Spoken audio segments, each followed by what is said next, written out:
jackets, and I see some Kiwa t-shirts, and I see a whole bunch of organizations, PCCLA and all the rest. Listen, I had a chance this morning very, very early to browse the report. From what we could get through, we see that even though we've made a lot of progress, a lot of the sticky issues are still there. And I like that this report is not shy about calling out what we all see and live with every day. There is racism, and we have to fight against racism.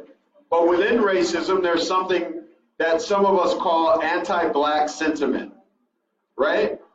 So specific barriers that African Americans face, and that happens in housing, it happens in policing, it happens in education, it happens in transportation, it happens in healthcare, and it certainly happens in the workplace. And so calling it out, documenting it is one of the first steps or one of the foundations to actually begin to fight it. Now, and so we're very grateful for the report. But I want to say this here now, and I want everybody to hear me. I'm a member of the Los Angeles City Council. The city of LA has promised its unions that they're going to hire 5,134 new workers in the next 3 years, right? We should give SEIU and the coalition of LA City unions a big round of applause tonight because they won that. The city is a democratic institution. We have control of the city. So there is no reason in the world why the numbers we see in this report need to be repeated by the city. When the city hires these 5,000 workers, we need to make sure African Americans are well represented at every level, at the entry level, at the mid-level, and at the management level. There's no reason why we need to accept anything less from any of our leaderships in the city of Los Angeles. And after we get done with the 5,000 jobs that LA City is going to do, then we need to look at the $13 billion that's being spent to redo Los Angeles International Airport. And then after that, we all just passed Measure M for transportation, several 100,000 new jobs. And then after that, I was so proud to work on Measure HHH, $1 billion for homeless housing. Somebody's got to build that housing, folks. And so I think we have lots of opportunities to make a material difference, a difference we can see, touch, and feel in the condition of Black workers and in the condition of organized Black workers organized into unions so that we continue to fight to open up and kick down doors for the generations to come. So thank you all for being here. Thank you for the work that you have done. And most of all, thank you for what you will do.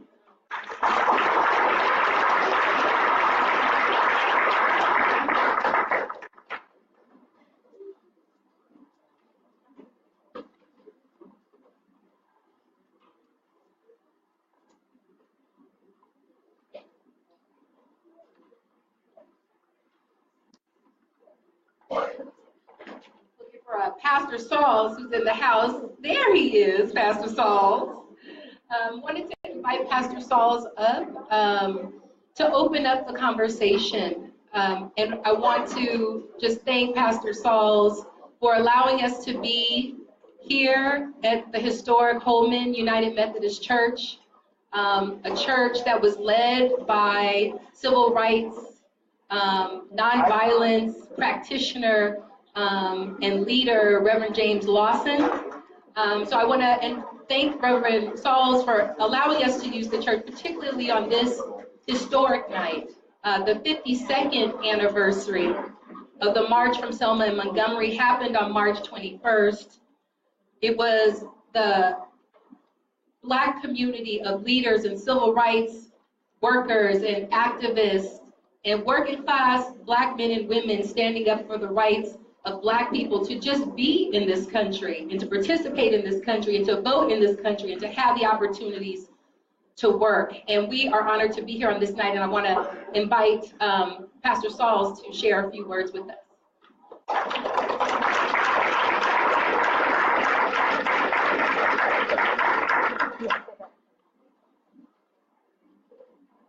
Good evening, everybody. Oh, we could do better than that. I know the food was good. Good evening, everybody. Let's give those who provided food for us tonight just a round of applause. They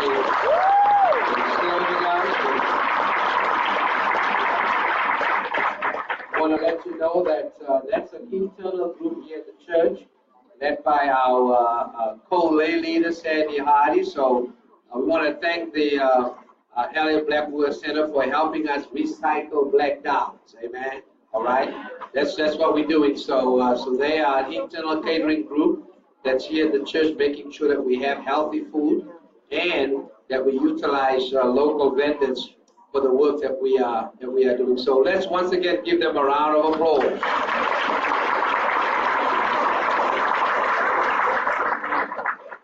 As we get together tonight, it is so important for us to celebrate the report that was released today. And basically, you know, what the report is saying is that the emperor has no clothes on. All right? It is giving the facts. Now, a lot of us, we've been speculating about this. A lot of us, we've been experiencing it. A lot of us, we've known about this.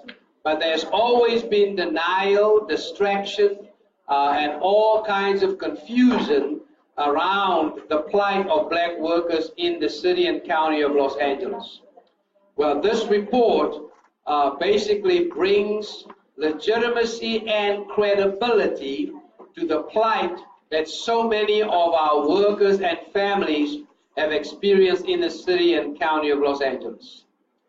And so as we gather tonight in this place, we gather, yes, to remember that march that took place so many years ago, and remembering that it was not just about getting folk to vote on a certain day, but it was really to see how we can set folk up for victory in the democracy that we find ourselves in. Because you see, we are currently living in a situation where folk would want to let us think that we are victims.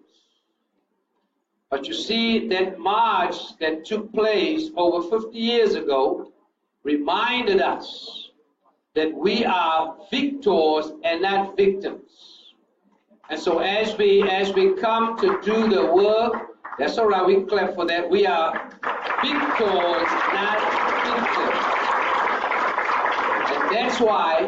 And that's why we continue to march and we continue to fight for equity and for racial justice, for economic equity and for racial justice. And what I've been doing as we kind of making our way through Trumpocracy is what I call it.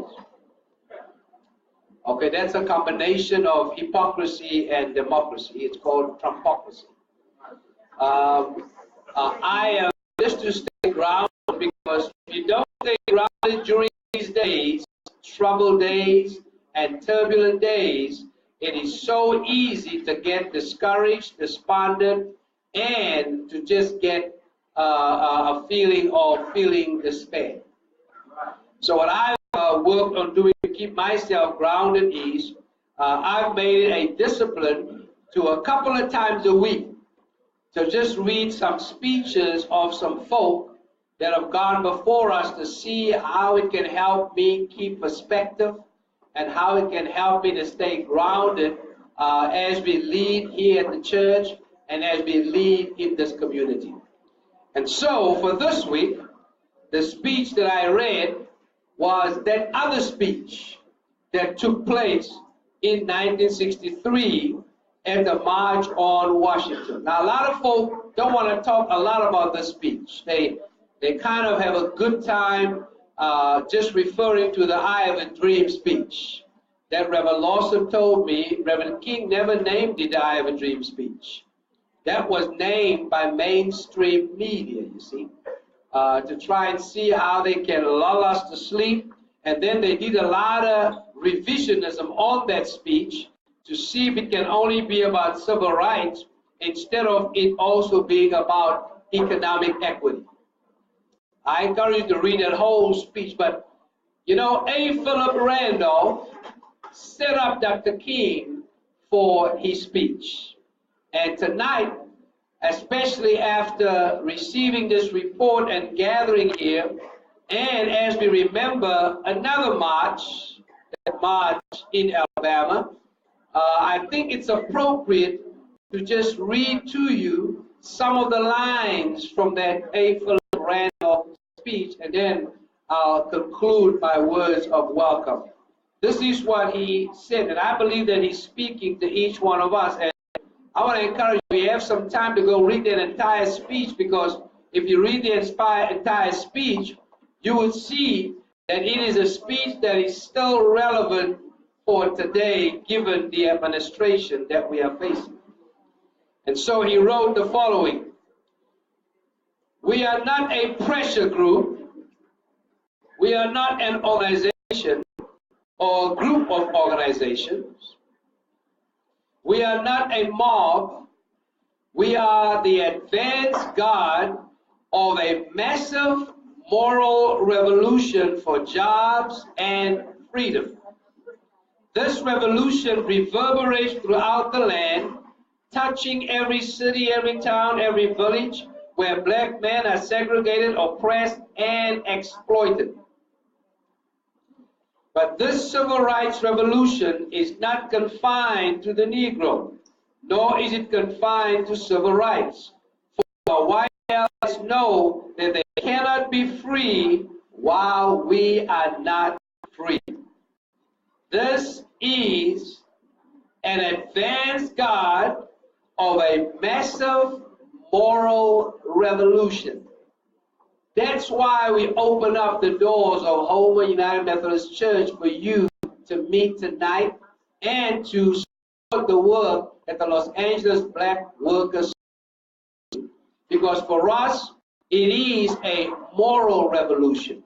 For us, it is about the dignity of the men and the women who seek to work every day. For us, it is about the sanctity and the security of families that are looking to be stabilized and mobilized on a daily basis. So as we gather tonight to see how it is that we need to continue this moral revolution and continue to march on, connecting all the marches from individuals and workers all around this country as well as around the world. Our goal is to say that we are ready to work, but we are not just ready to work for anything. We are ready to work so that we can uproot economic inequity. So we're not just going to stand for any old job. We're just not going to stand for any kind of pay. We're just not going to be stand for any kind of conditions. We're just not going to be standing, to be pawns in the streets, but instead to see how it is that we become the players that we can be to facilitate racial justice and economic freedom. As we gather here tonight, in the shadows of this report,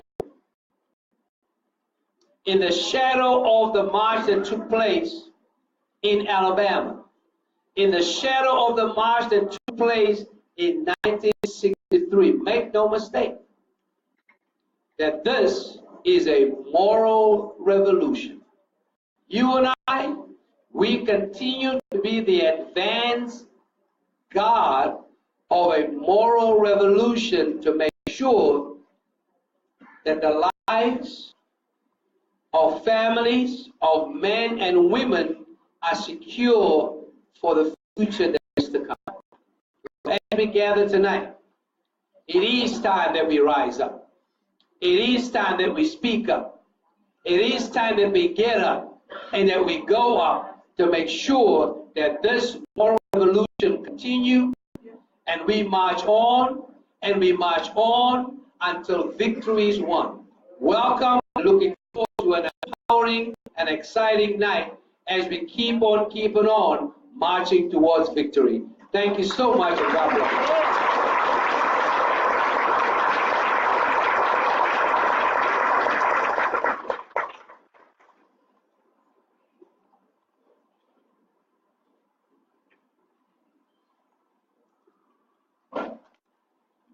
Pastor Saul. Somehow I knew we were going to go to church tonight. I knew that. Thank you so much for that powerful and inspirational message. Next, I want to bring to the stage one of our newest members, and we're so excited that he could come and participate. He's going to lead us in singing the National Negro Anthem. So if folks want to sing along, feel free, but let me invite Gregory Longhorn up to say a few words and to lead us in song. Thank you.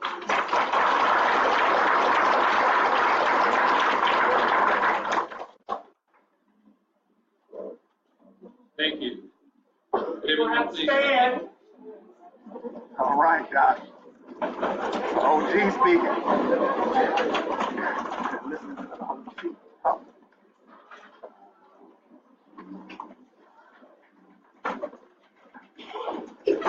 Lift every voice and sing till earth and heaven ring.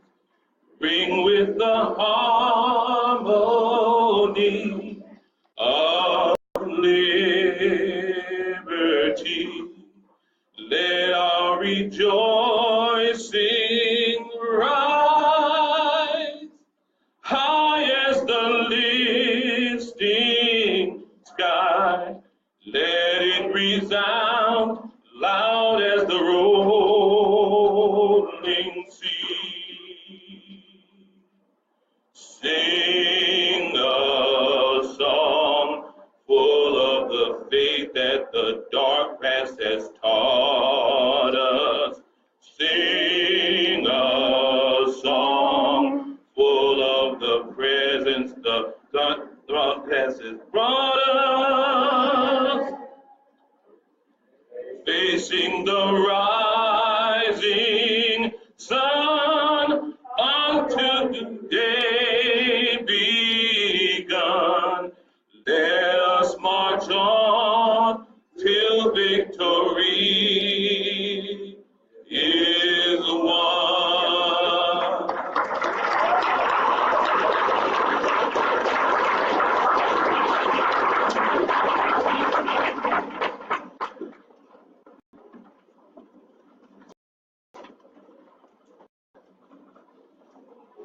Give Gregory another round of applause.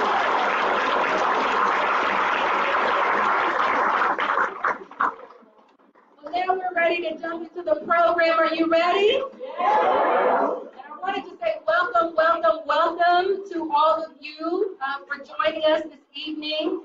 An evening of information sharing and action building together. This is really looking at and celebrating, but also advancing a tremendous amount of work that has happened with the Los Angeles Black Workers Center and the UCLA Labor Center to develop this groundbreaking report that we are so happy to share with you. Ready to Work, Uprooting Inequity, the State of Black Workers in Los Angeles report. Thank you so much for being here. You can clap for that. And I also want to recognize that everyone should have a program, and my responsibility is to introduce as well the folks who are watching us virtually on Facebook Live. So everybody say hi to the Facebook Live. They're over there at the social media team. And so we want to really make this an interactive conversation. So we're asking everyone to please use the hashtag, and unfortunately it is misprinted in the program. So it's hashtag heal Black Futures.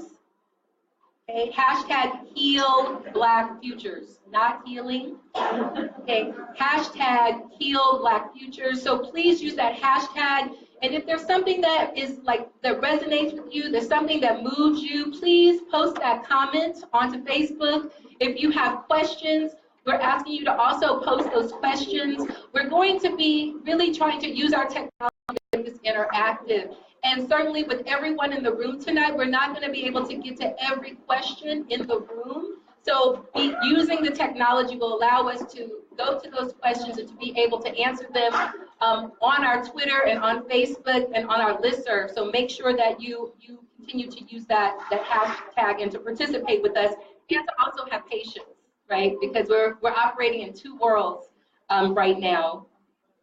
I want to also just acknowledge some of the folks who are here in the room with us who have come to participate in this conversation. We already heard from Councilman Marquise Harris-Dawson. I also want to recognize Myla Rahman, District Director for State Senator Steve Bradford is with us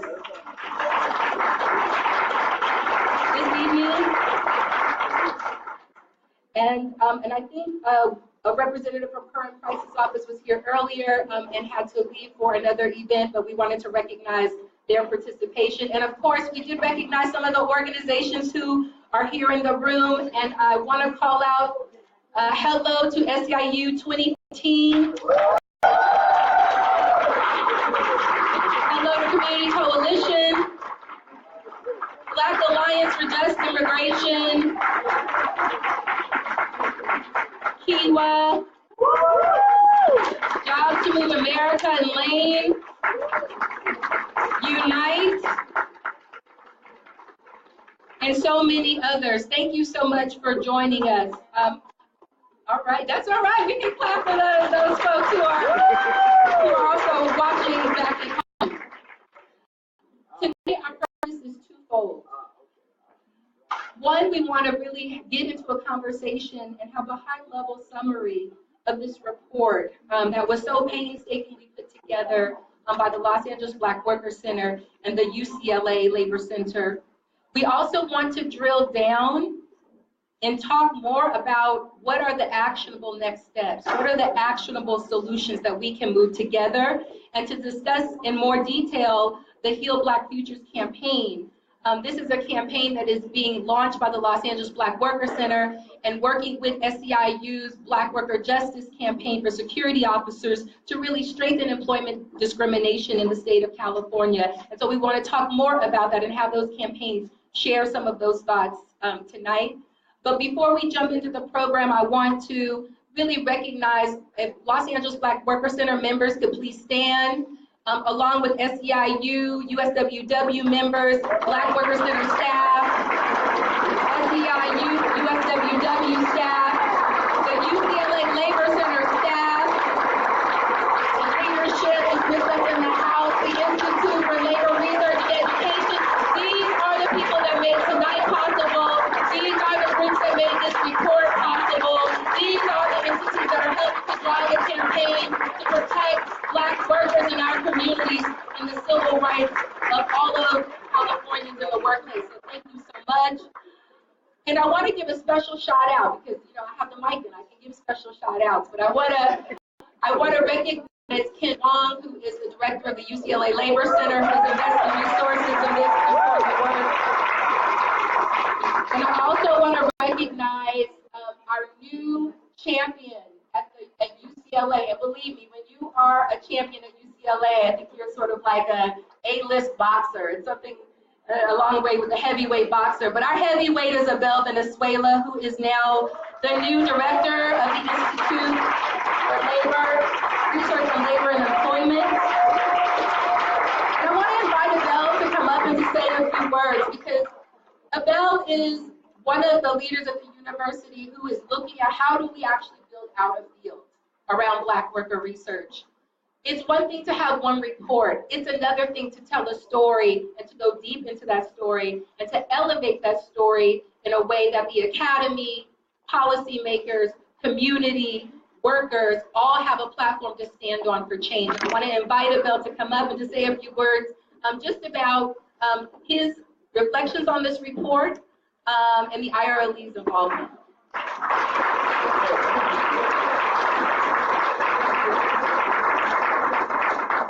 Good night, everybody. How's everybody doing? It's a real pleasure to be here. I was talking earlier, commentating that I drive up and down at West Adams Boulevard, and I've always seen Holman United Church. I'm born and raised here in Los Angeles, and it's a big, big pleasure for me to be here, surrounded by all of you. It's very special. So thank you. Let me begin by congratulating Lola, Saba, and others who worked on this report. It really is a labor of lots of sweat equity, lots of time, lots of pulling data together, and then when you start writing it, you think you're done, and then you send it off to get vetted, to be what we call peer reviewed, to make sure that the data are all accurate, to make sure that the findings make sense, to make sure that the policy prescriptions are reasonable and doable. And that usually adds several more months to the task. But because of the expertise and the diligent work and all of the effort, you see before you a beautiful, well-written, thoughtfully put together, and extremely important to the history of Los Angeles report that really, I think, puts in place a really important agenda for us to be thinking about as we move forward in what is arguably one of the most turbulent periods in our history. What we do at UCLA with the Institute for Research on Labor and Employment is try to leverage university resources to support community impacts. And the thing that we do best, I think, at UCLA is research. We're also pretty good at teaching, and we're really trying to build up service. But research, that's our forte. And this example, this report, I think, represents a perfect example of a report that's going to hold up to what will be lots of people reviewing. We hope elected officials are going to make sense of this and want to put forward thoughtful policies. We hope that the research will impact academic research and thinkers, and they'll similarly want to do reports that either complement what we found here or perhaps add in a slightly different way to look at different topics, right? So as an example, one of the comments that really struck with me, or one of the findings rather that really struck with me on this report, is the out-migration of the Black community from Los Angeles. This has huge community impacts. It also should put on notice, though we've known this, if you're from Los Angeles, if you're from this community in particular, you've known that there's been a huge exodus of working class Black folks. It's happening in other neighborhoods, but this one seems to be impacted the most, I think, in part because of the gross inequality that exists in many of our neighborhoods, and in particular, the Black community. And so the out-migration, I think, of the Black community is a hugely important finding. And it's going to allow planners and others to really think about what this means in a broader context. Of course, if we read the report and if we live in this neighborhood, we know that cost of living has skyrocketed.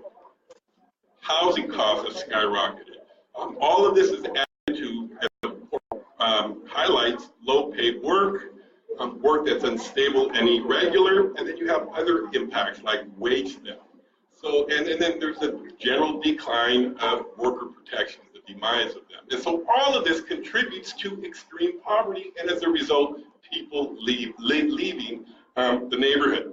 I think it's important to focus on solutions, as the previous speaker, as the good Reverend mentioned, and I just want to highlight a few of them, just 4 of them. We need to support, and we got past the $15 minimum wage. Hugely important, perhaps the most important. This is clearly the most important anti-poverty strategy that we have passed in the past 3 decades. Super, super important, and there was lots of research behind it. Lots of folks around this room led that charge. We need to support and create more worker centers. Really important conduit. That's an alternative to other sorts of organizing efforts. Of course, we also need to continue with our efforts and with organized labor. We need to strengthen that area. We need to grow membership. And of course, that will lead to greater worker protections. So I think if we focus on some of these policies, we're going to be in a much better direction to move forward in these turbulent times. My time is up, so I will be respectful and exit. But thank you once again for being here and for sharing the success of this report.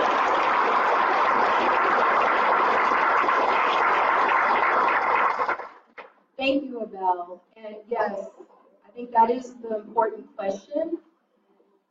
And that is, how is it that LA County can be a livable city for Black workers?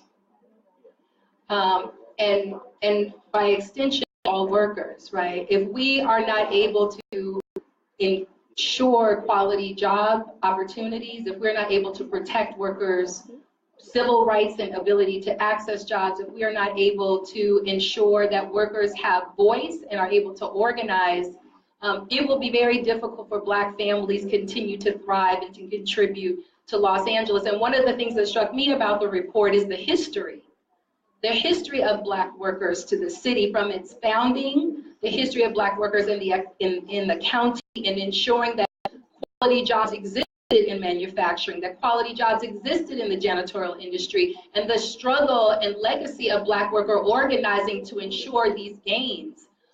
And then the restructuring that has pulled the rug out from under Black families.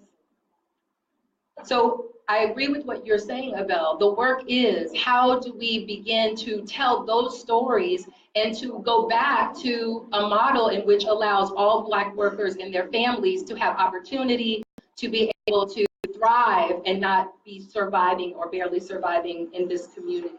And I think that was one of the things that that struck us, and why we are so proud of this report is the solutions that are put forward in that report. That it is about the data points, but it's also about the opportunity for workers to develop their own destiny and to shape policy solutions from the bottom up that make a difference. And we'll hear more about that later tonight.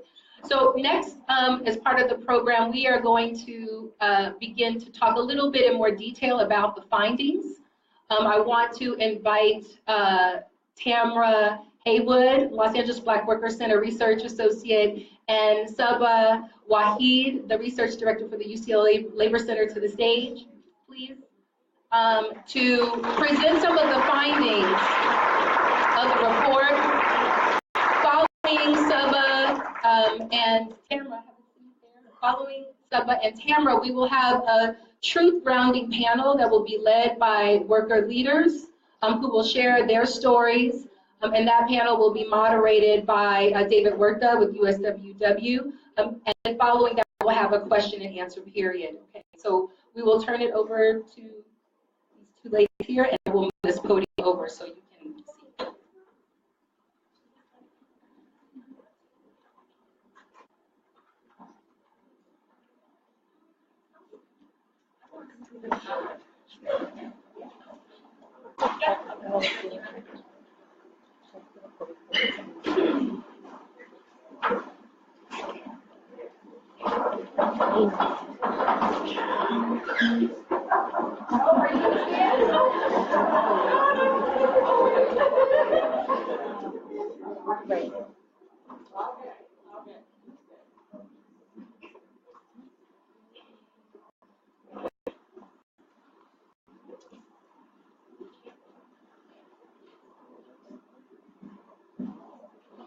Hello.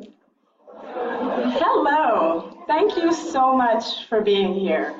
We put a lot of work into this report. I think it's timely, it's important, and we're very proud of it. And we couldn't have done it without your stories and your work and your contributions. So thank you for everything. Thank you for being here. And let's get to the report. Okay. We'd like to present to you the Ready to Work, Uprooting Inequity, the State of Black Workers in Los Angeles County. We invite people to participate in the conversation on Facebook Live and Twitter. So please feel free to live tweet everything and anything. We'll be sharing our briefings on the report. There will be an opportunity for questions. However, we will not be able to get to all questions tonight, but we want you to stay engaged and stay a part of the conversation. So please keep using that hashtag #HealBlackFutures and keep engaged in this conversation. Okay.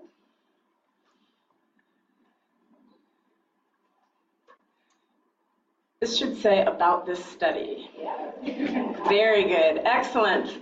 Okay, about this study, we worked in collaboration. It was a collaboration between the Black Workers Center, the UCLA Labor Center, and the Institute for Research on Labor and Employment. Report findings were based on U.S. Census data for LA County, extensive lit reviews, and worker stories and case studies. We were also extremely fortunate to have research given to us by Human Impact Partners out of Oakland.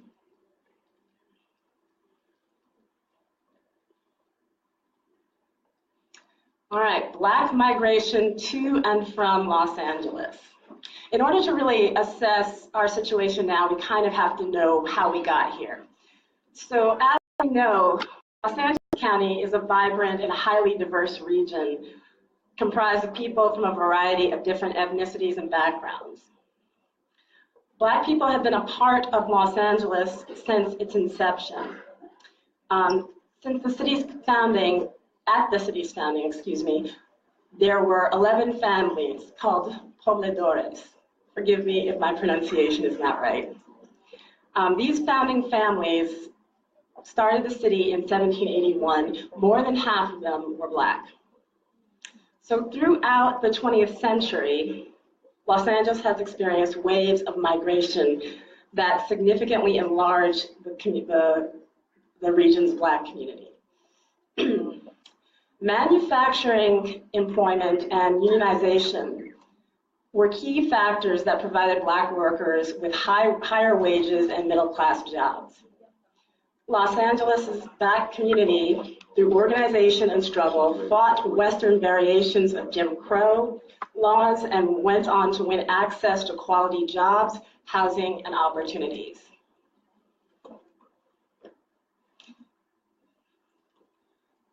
Are we on deunionization? Nope. All right. Deunionization and the push divestment led to a Black pushout. Manufacturing job. What you see in this slide, in the figure, you see from 1990, the red on the left side, the red shows the Black population, and you can see that it's diminishing in Los Angeles County. Los Angeles's loss has been the Inland Empire's gain.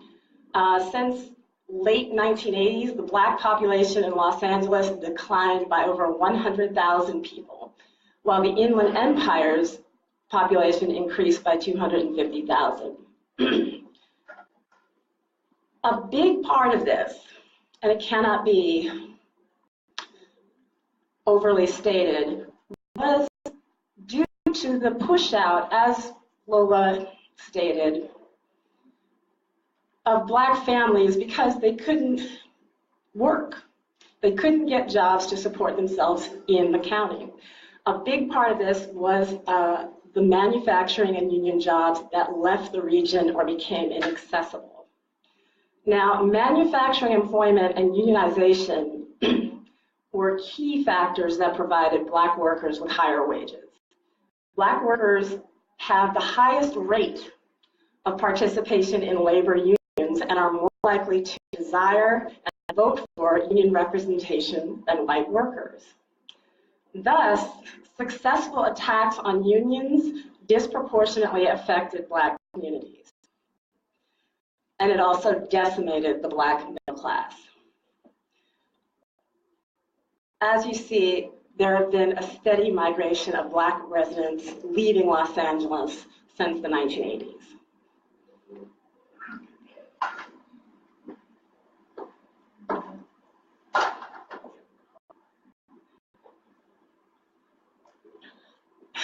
We should be at Black Angelinos today. Yeah. Excellent, very good.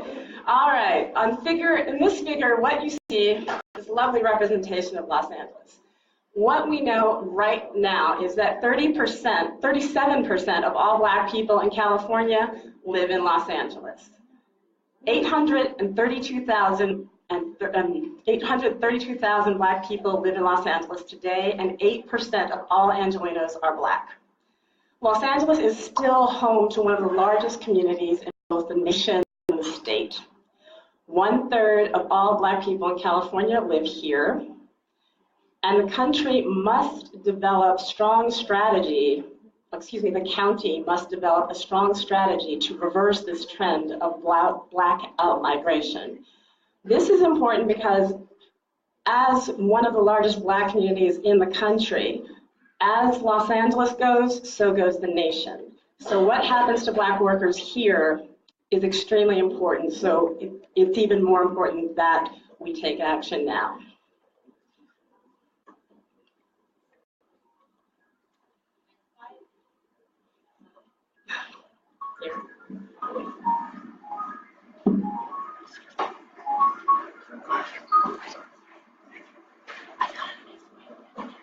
So, educational attainment?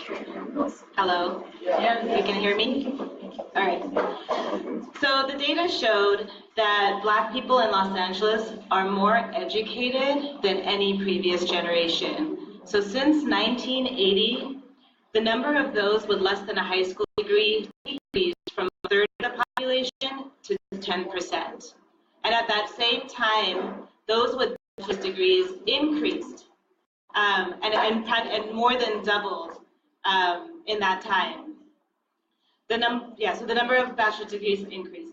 So that would mean better education, better jobs, right? And that's not what we found as we looked forward.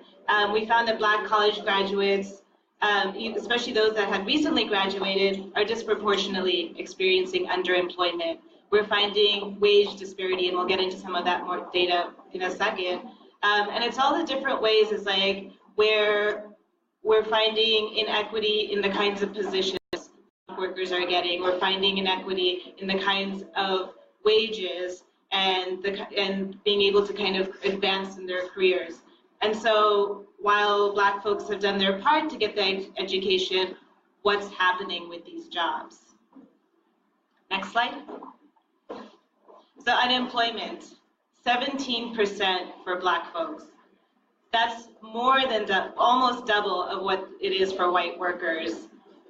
And this is across education levels. And even when we take a Black worker and white workers who have the same education level, say those who have a high school degree, Black workers still have twice the unemployment rate as the white workers.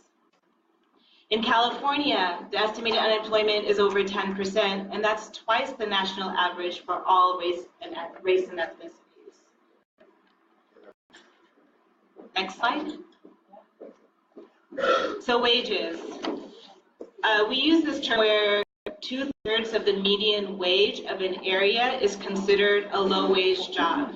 For Black workers, 1/3 of them are earning low wages compared to 21% for white workers. And among part-time workers, half of workers are earning low wages compared to those of white workers. And we also looked at other ways. We looked at people with Black workers with college educations, and 1 in 10 were still earning low wages.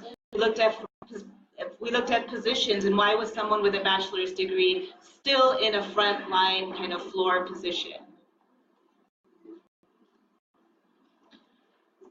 Looking also at wages, we put together the median age for Black workers and white workers, and we found Black workers earning 3/4 of that white workers are earning.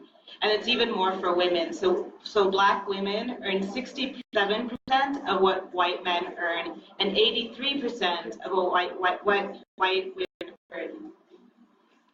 Even with unprecedented educational attainment levels, Black workers are still earning less. And whether working full or part-time, doesn't matter, they're still earning 3/4 of what white workers are earning. Then in terms of industries, so we've heard a little bit about manufacturing. We also see other jobs, other kind of blue-collar jobs like construction, manufacturing, food services that can actually be good jobs for Black workers, but Black workers aren't in them.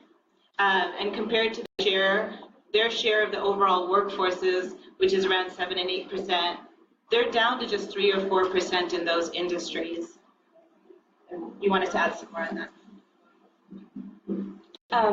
Yeah, just to add a couple more points to this slide. The low representation in key blue-collar industries reflects a lack of specific actionable guidance to employers that holds them accountable for designing relevant recruitment and retention strategies needed to dramatically increase and retain Black worker participation. Since the decline of manufacturing jobs, healthcare and social assistance have become largest industries employing Black workers. Black workers are also employed in retail, transportation, administration, and support, and in janitorial and, this includes janitorial and security workers and the public sector. Black workers are underrepresented in growth industries like tech. And there is a fundamental need for intentional onboarding. And what that simply refers to is targeted outreach, recruitment, and retention programs that focus on underrepresented workers. So there are concrete things that can be done. This doesn't have to be this way, but it takes the will and the action, to actually do it. So next slide. So then those are industries, then we look at the jobs within those industries, and we find Black workers have higher rates of being in what we're calling the frontline positions. And so those tend to be the less secure, lower paying jobs.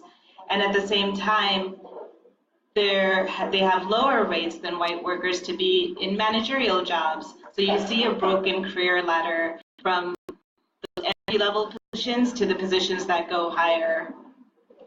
This is something I was mentioning earlier, even those people with higher degrees are still finding themselves in frontline jobs.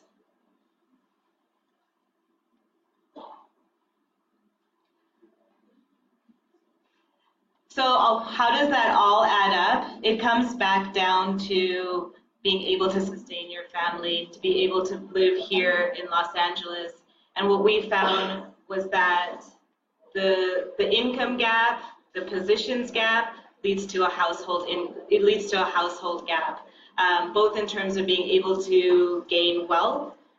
So the wealth gap between Black and white families continues to increase. It increased during the recession.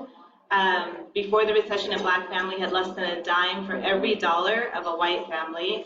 After the recession, that amount went down to a nickel. The median household for families is half of that, almost half of that for white families. So 40,000 versus 72,000, and even lower than the median rate for the county.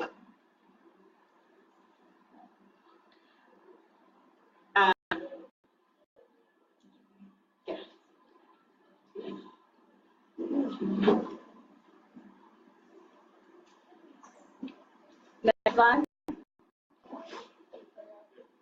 So employer practices that create barriers for Black workers. A lot of people are really familiar with these. It has been demonstrated that resumes with white-sounding names are almost 50% more likely to receive callbacks than from employers, are 50% more likely to receive callbacks from employers than equally qualified resumes with Black-sounding names. There's also the matter of jobless discrimination, and this hiring practice is extremely detrimental for Black communities because we suffer higher rates of unemployment. This is where people who are unemployed are actively discouraged from applying for jobs. And finally, one thing we wanted to talk about was the fact that many employers falsely perceive immigrants as more hardworking and productive than Black workers. Now, this has nothing to do with the actual productivity levels of Black workers. This is actually amounts to a two-pronged attack on all workers. First, it exploits vulnerable workers, including undocumented workers. And secondly, it excludes Black workers from good paying jobs. Again, this has nothing to do with the productivity of Black workers, but rather it comes from the employer's desire for a low-wage, exploitable workforce. Next slide. We wanted to include a section on the effects of racism and health because that is part of your well-being and part of your ability to sustain yourself. Now, health is defined as a state of complete physical, mental, and social well-being, not merely the absence of disease and infirmity. This is according to the World Health Organization.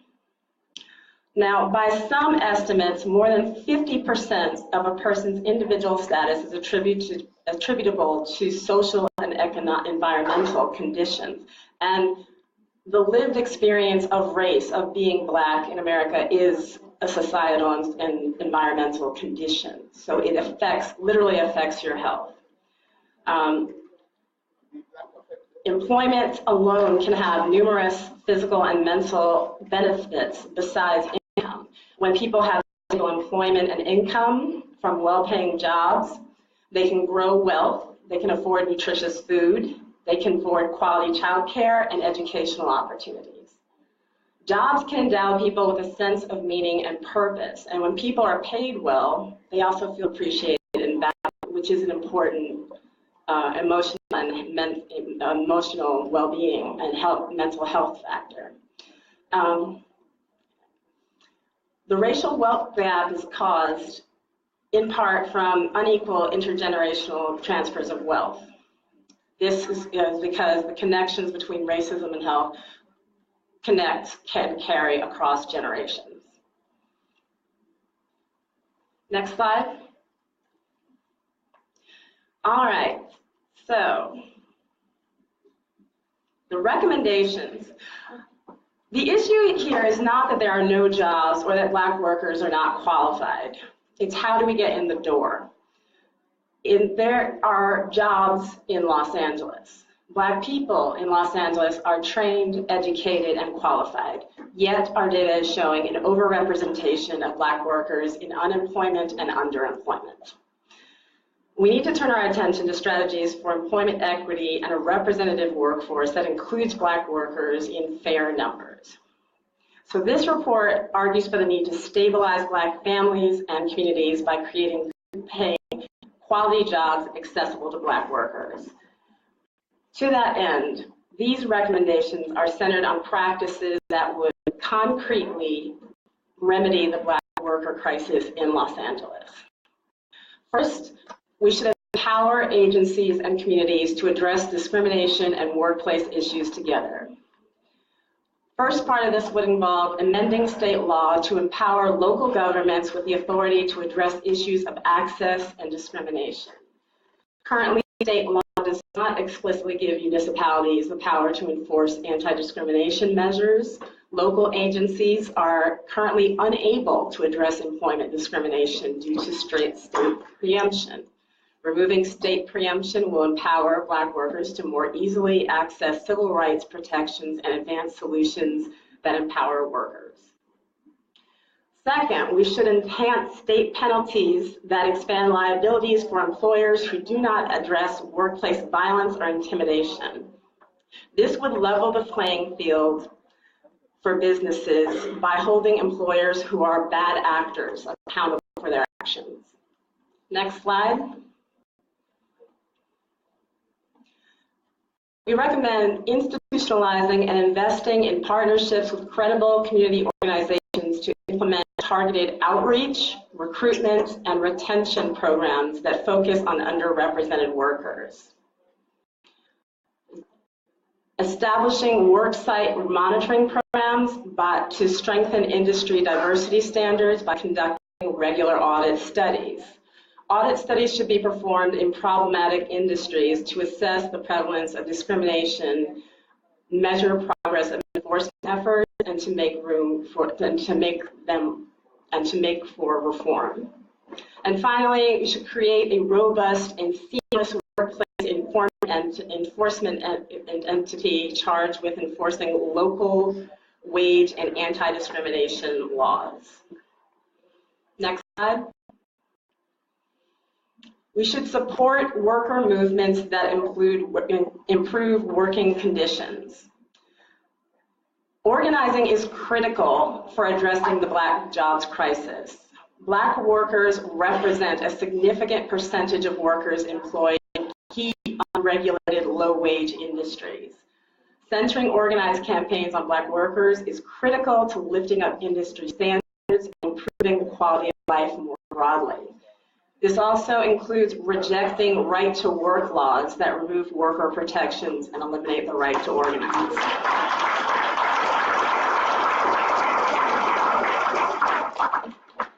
Further, we recommend the creation of policies and programs that create access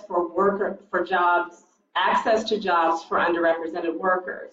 We should expand the hiring benchmarks established by establishing underrepresented population goals, and public agencies should maintain a standard of conduct in the labor market when entering into contracts.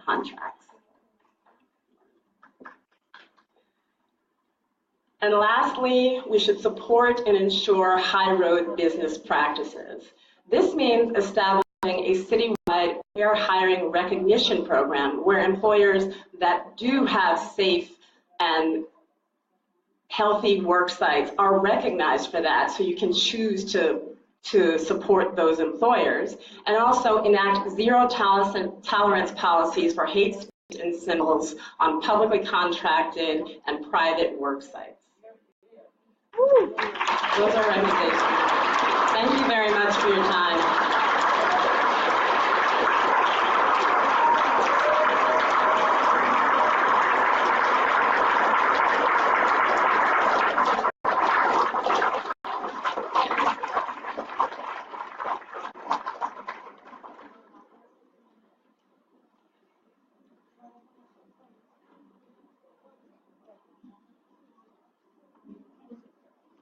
Thank you so much. Can you hear me? Okay. Thank you so much, Tamara and Saba, for that comprehensive analysis of the report. The information that you shared is important for workers and community members to understand on so many levels. I think the point that sticks out for me most importantly is how critical it is for us to look at ways to not just simply focus a Black economic development strategy on training and education, which is so often the singular conversation when it comes to what do we need to improve the Black jobs crisis. Everyone says Black workers need more training, they need more education. But the point that Black workers have closed the gap and are closing that gap really points to the greater question, which is how do Black workers actually access the job? What are the ways that Black workers get onboarding? And how do we make that an overarching, overriding demand of local economic, county economic, state economic, and national economic policies for Black workers? And I think this is groundbreaking research to begin to open up that conversation. And I want to thank you again for that presentation. Next, I want to invite our Truth Grounding panel to come up. I wanted to ask David Huerta, who's going to be moderating that panel, president of US.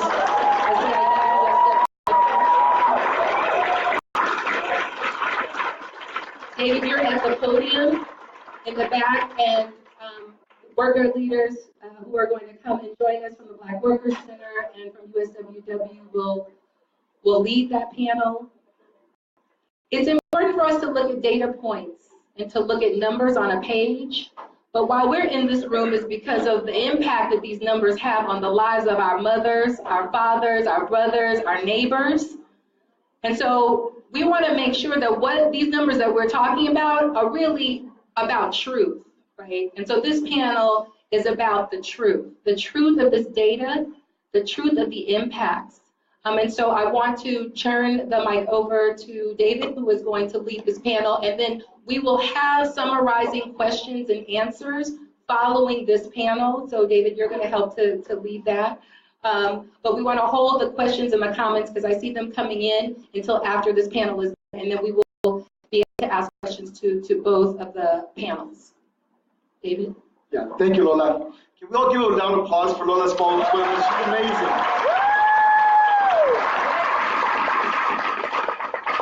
So good evening, everyone. My name is David Huerta.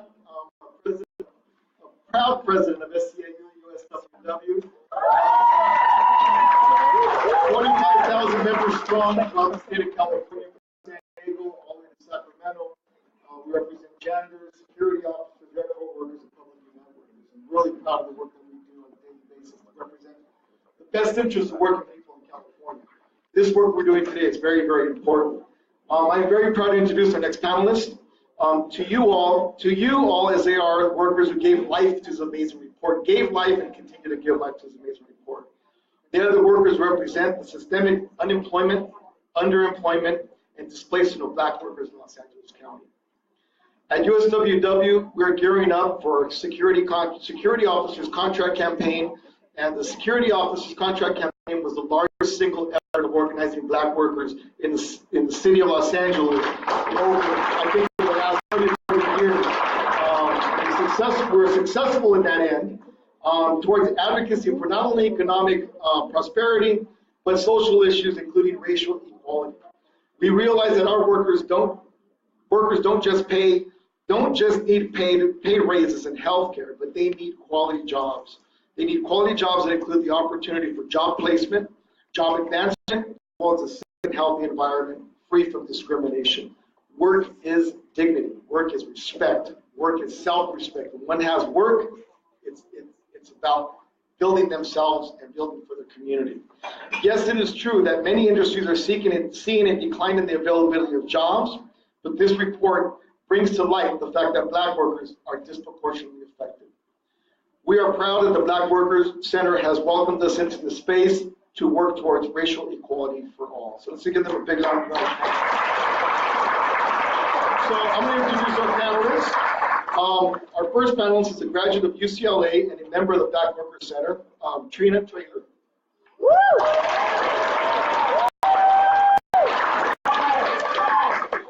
Our second panelist has been working for Amtrak for over 30 years and a leader within the Black Workers Center as well, Castro Andrews.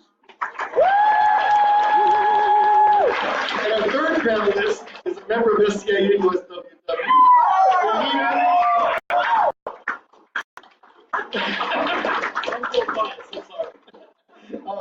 a leader of Stand for Security and the Black Worker Justice Campaign with SCIU USWW, Robert Branch.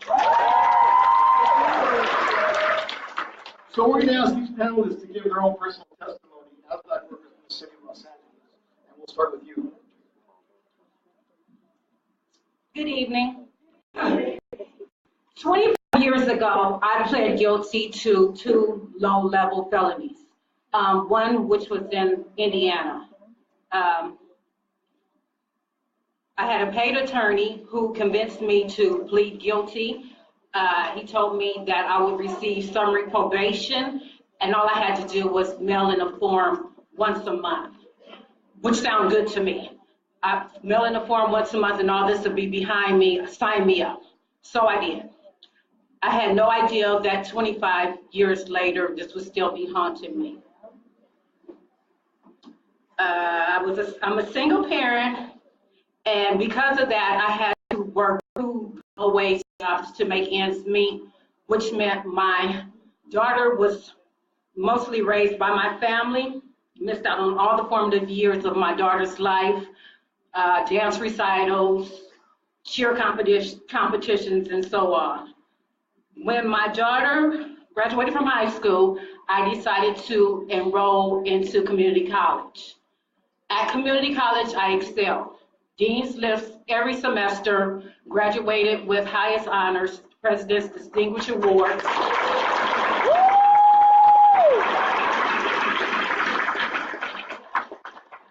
I applied to 6 universities. I was accepted into 6 universities. You better say that. Cal State Long Beach, UC Santa Cruz, UC San Diego, UC Cal State San Diego, Cal Poly, and and I chose to study at UCLA.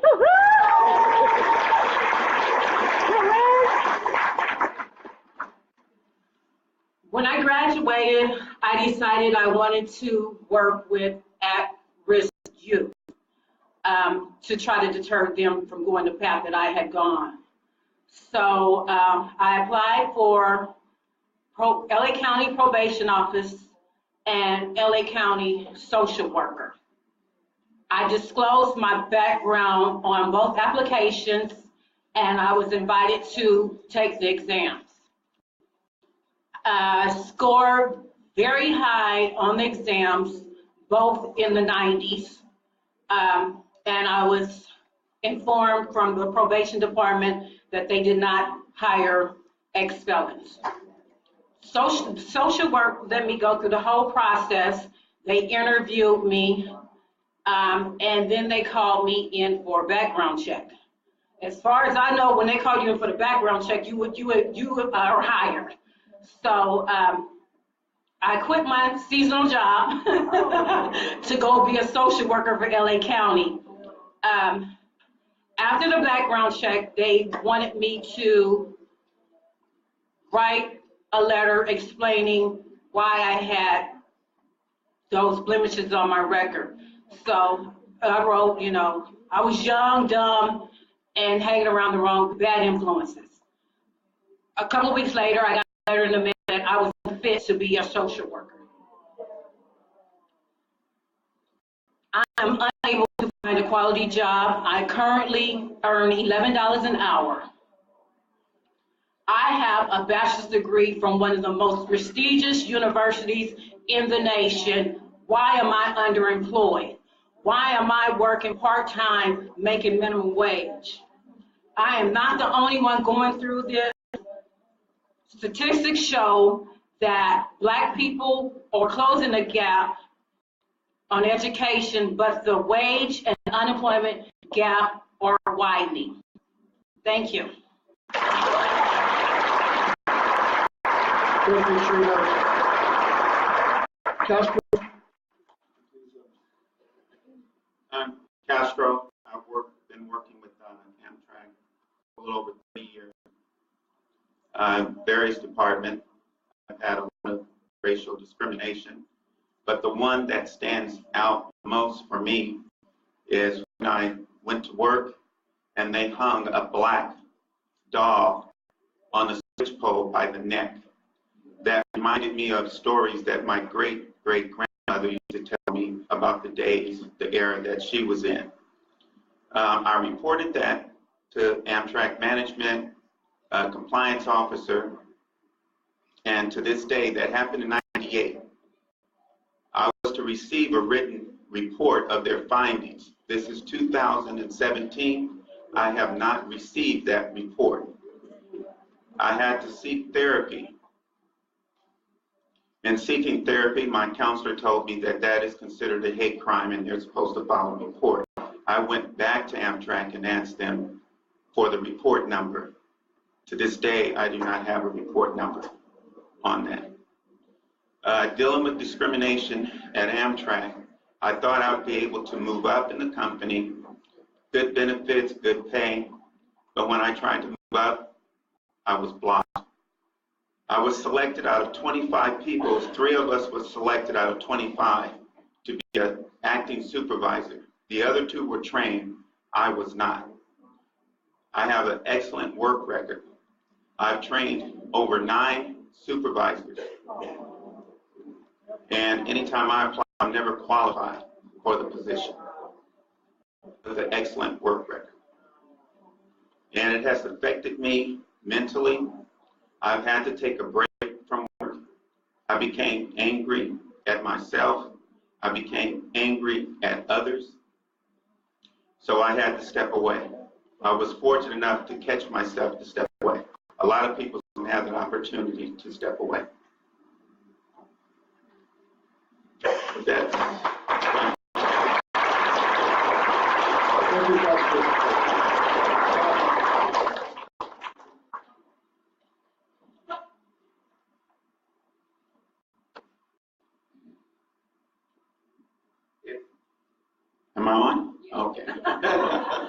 Right. It has really affected my health on that. Really has affected me. And every time when I think about that story about the doll, a black doll hanging up by the neck, it puts me right back as if it's right, I'm looking at it right now. That's it.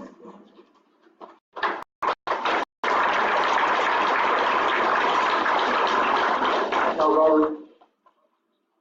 Yes, good evening. My name is Robert Branch.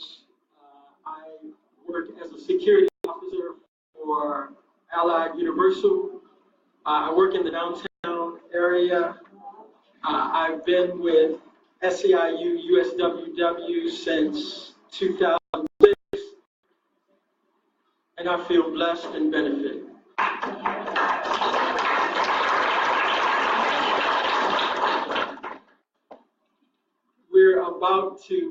We actually started today bargaining for a new security officer's contract.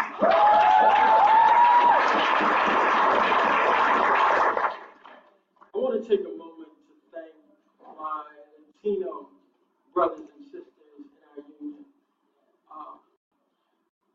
If you're going to fight systemic problems, you got to have other groups, other races, other cultures to come with you.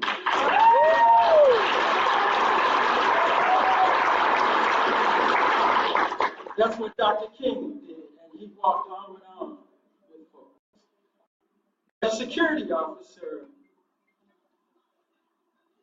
when I first started in 2003, I made about $7 an hour. I make 13 plus now.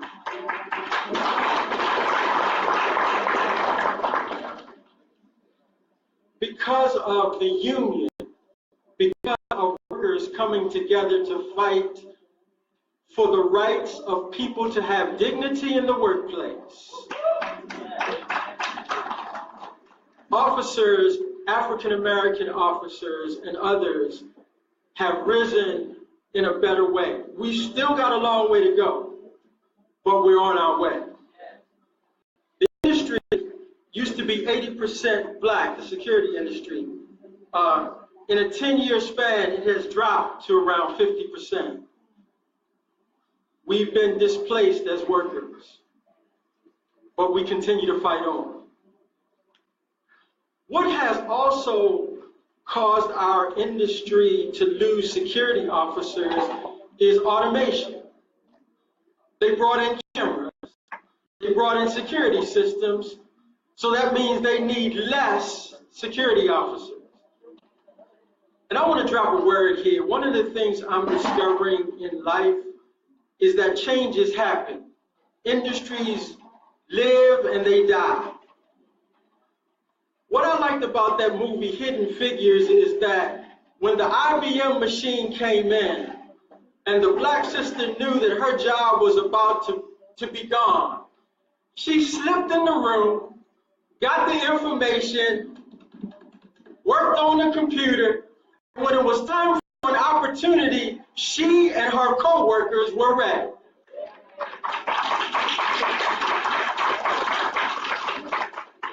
That's how we're going to win. Because as beautiful and wonderful as this report is, robots and robotics, they're coming. Self-driving cars and trucks are coming. Artificial intelligence is coming.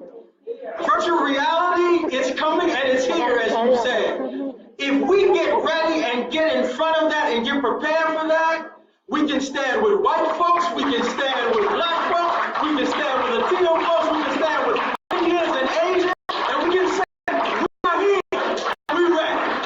Thank you.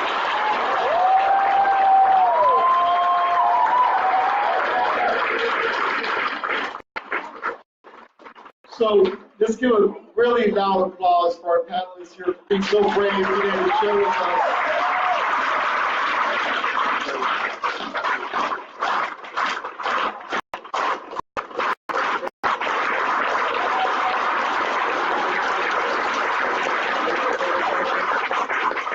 want to thank Trina, really want to thank Castro, and really want to thank Robert, not just because he's a member of our union, but because for showing courage and really about your own personal testimonies and sharing that with us. It makes us that much stronger with your personal experience to be able to have the next conversation you want to have now. We want to have a conversation at the tables because we have to engage you in this conversation as well. So we want to ask, there's going to be a facilitator at each table, and we want to ask you to reflect on the discussion that you just heard.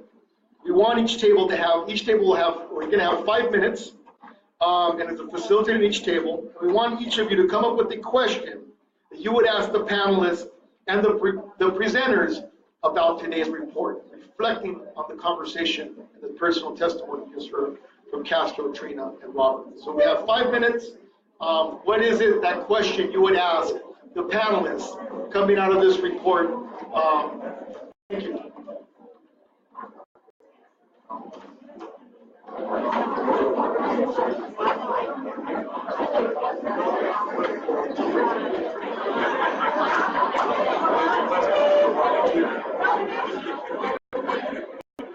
Oh, he's cracking on Twitter right now. Yeah.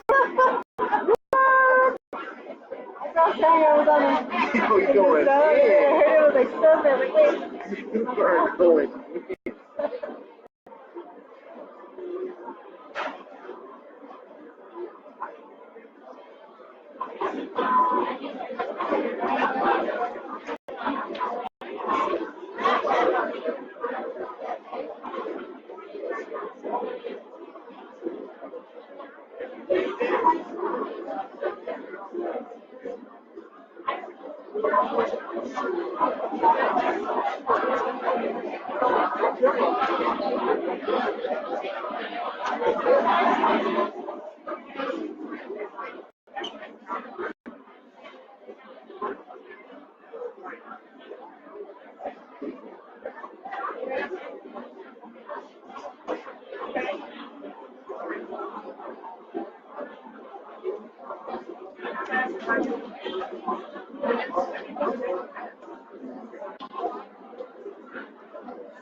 What's really interesting is letting me retweet it. Well, maybe because I already retweeted it. Okay. Because I've been retweeting. Okay. This time I'm like, what? Retweet? Yeah, if it doesn't let you retweet, it might be because I already retweeted it. Because on my show, I can't retweet that. I was like, okay. So what? That was pretty cool. It's like, you already said that. I was like, all right. You're looking out, Twitter. See some of the racist posts people are posting. What? On the Twitter, on Facebook? Oh, wow, I didn't see that. Yeah, no way about the trolls out.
So people, we're going to start drawing to a close the discussion at the tables. So if you could please hold your question up, and we'll have folks come up, take your question, and then we're going to try to pull the best questions for our panelists to respond to. If you hear me, clap once. If you hear me, clap twice. If you hear me, clap 3 times. All right, I got your attention. So again, we're going to start. We want to start drawing to a close the discussion at the tables. So if folks can please hold up their questions in the air. Someone will come by and pick up those questions. We will try to we're going to answer a few questions tonight, but those questions will serve as part of the project going forward as we move this process forward beyond today.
Let's resume our panel discussion.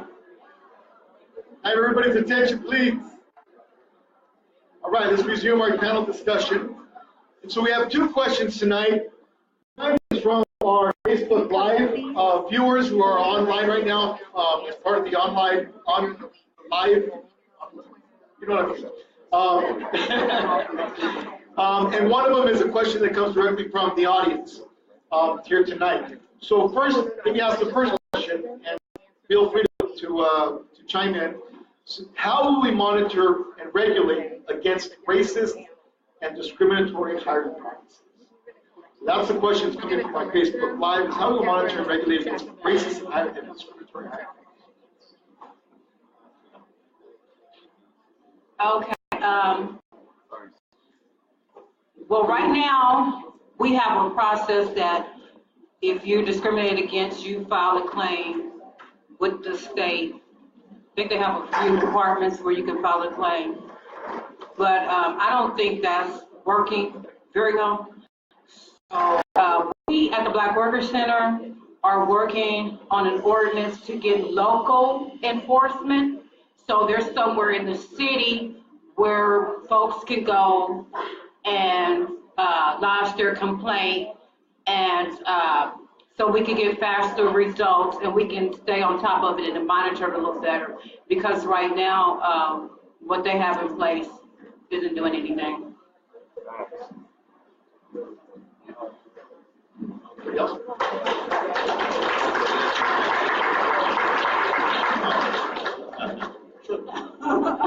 Well, what came to me was we got to hold them accountable. We have to start holding them accountable. And I thought of just like they do with the restaurants, maybe every month, have a special force that goes and grades each company on their hiring practice.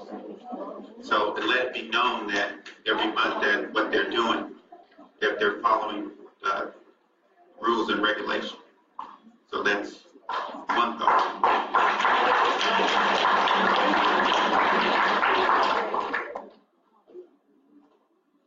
I would clearly say, unionize, unionize, unionize.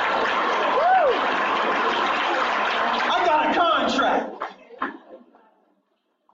When you come to me with stuff about racism, seniority, I can go to the book and say, oh, there's some things you can do, and there's some things you can't do. And then you got state laws. You got elected officials.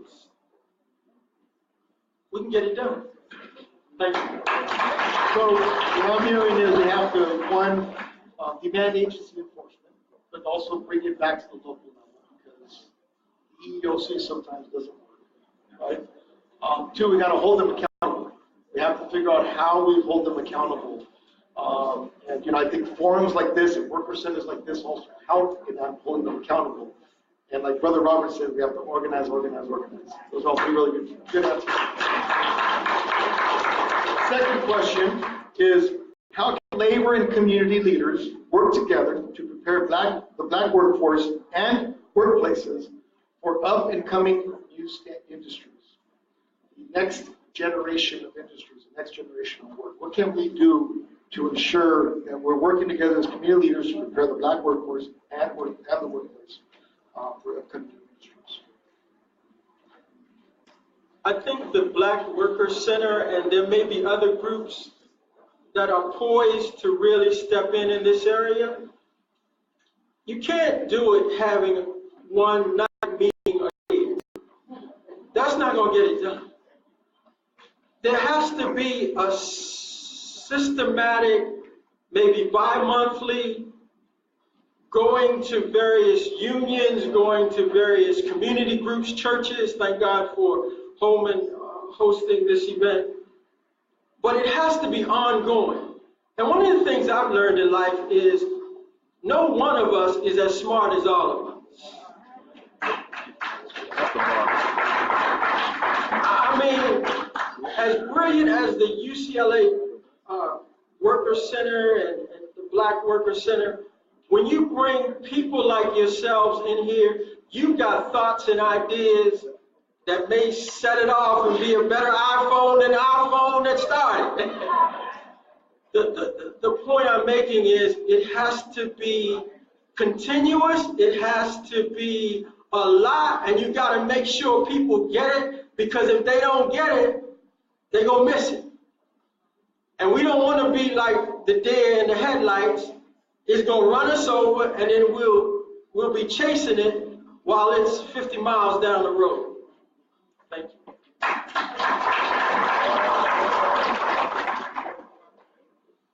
At the Black Workers Center, we are working continuously at these issues. That's why I became a member. And we are fighting to end job discrimination for the members of our community until we can force change. Wow. The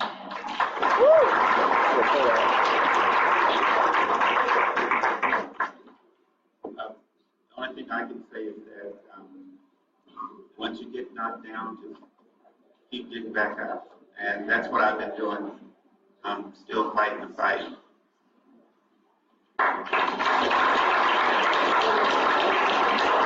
As a president of service workers, I think one of the key things is what we have to we have to follow the workers, right?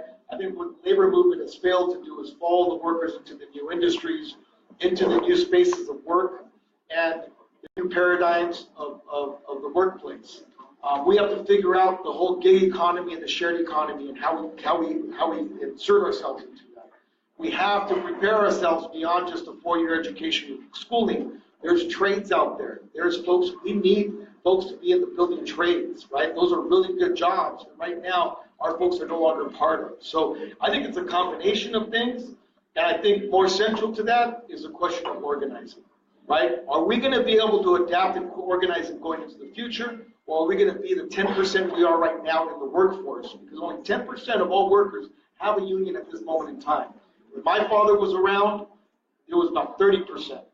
We've gone from 30% to 10%, and look at what's happened to us, right? People don't have health care. People don't have good wages. People can't buy a home. So we got to think about how, as we follow the workers, in the process of following the workers, how do we organize them, and how do we prepare our next generation, the youth, the generation in front of us, for the jobs of the future for tomorrow. So I'd like to thank the panelists and give them a big round of applause. Thank you all for your participation. Thank you. Back to you, Lola. Thank you, David. Thank you so much, Trina, Castro, Robert, Saba, Tamara. And I want to say that workers' movement is a union movement. It's an unemployed worker movement. It's an underemployed worker movement. It's an immigrant worker movement. It's an undocumented worker movement. It is a formerly incarcerated worker movement. We are the labor movement, and we do organize, and need to organize more across those communities to address these issues. You don't have to have a collective bargaining agreement to demand justice in your workplace. You don't have to have a union contract to demand justice in your workplace. Now, you should stand with some union members to demand justice in your workplace, and you should stand for them and with them, and they should stand with you. We are a united justice workers movement, and I appreciate what David said, working in partnerships, worker centers, labor unions, community, coming together to solve these issues is so very important. So thank you so much for that information. I want to move very quickly to our community responding panel. And I'm inviting, thank you so much for staying on the panel. And then we're going to add more to this amazing table. This panel is of community leaders, and we think it's very important to have community representing different aspects, labor, folks who are dealing with police accountability and organizing around Black Lives Matter, folks who are doing work around health and studying the impacts of health on our communities, because at the heart of all of these conditions is poverty. At the heart of these conditions is that our families don't have the resources that they need to sustain themselves, to care for their families, to look at the data points that we digested earlier. These are the things that are overlapping our communities, and just as we need a united justice movement to fight it, we also need to start with a united justice movement table to strategize around it. So I wanted to invite Khalil Edwards, who is the organizing director for the Los Angeles Black Workers Center, who is going to moderate this panel, to join. Give Khalil a round of applause. Khalil has done quite a bit of work organizing this event today, this conversation, this panel. He is leading the Heal Black Futures campaign at the Black Workers Center. So I will turn it over to Khalil to invite the other guests. Thank you. It's so good to be here tonight. How you doing? Still with us? A powerful night, right? We are learning a lot. We are taking the next steps into fighting for worker justice. So I just appreciate seeing you all in this room at this joint effort and partnership with us around these issues. So as a reminder, please tweet your questions, hashtag Heal Black Futures, We will be responding to those. So comment, question, spread the word as we are live currently throughout this event and as the rollout of this report. So continue to do that. And we'll be taking questions from Twitter as well as some question cards after we have a panel discussion. So I'd like to call up our panel to share some of the insight into the report, some of its findings, and the impacts on our community and the communities that they work with. So please join me in welcoming to the stage Dr. Melina Abdullah from Black Lives Matter, Los Angeles.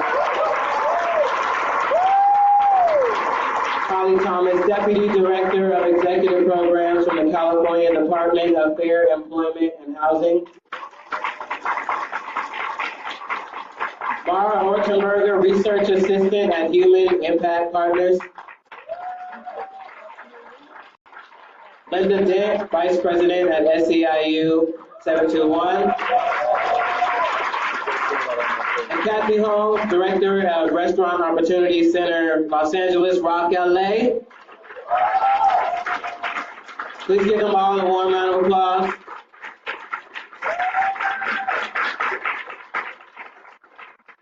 So welcome, panel. Kathy's making her way up.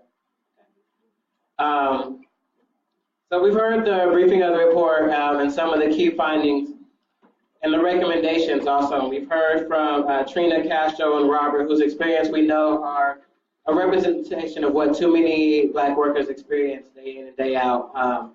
We've also had a chance to review the full report in detail as we share it with you all. So I think we all would agree that, currently we're in a moment of political uncertainty and social upheaval. The report reminds us that deliberate policies have worked to push Black workers out of Los Angeles and strengthen the barriers that prevent access to stable, safe, quality jobs. So for the first question, I would love for each of you to just share your thoughts on the data shared and some of the key findings that were shared around the report, and one or two priorities of the work that you're doing and how they connect to what we learned about tonight. Whoever wants to go first.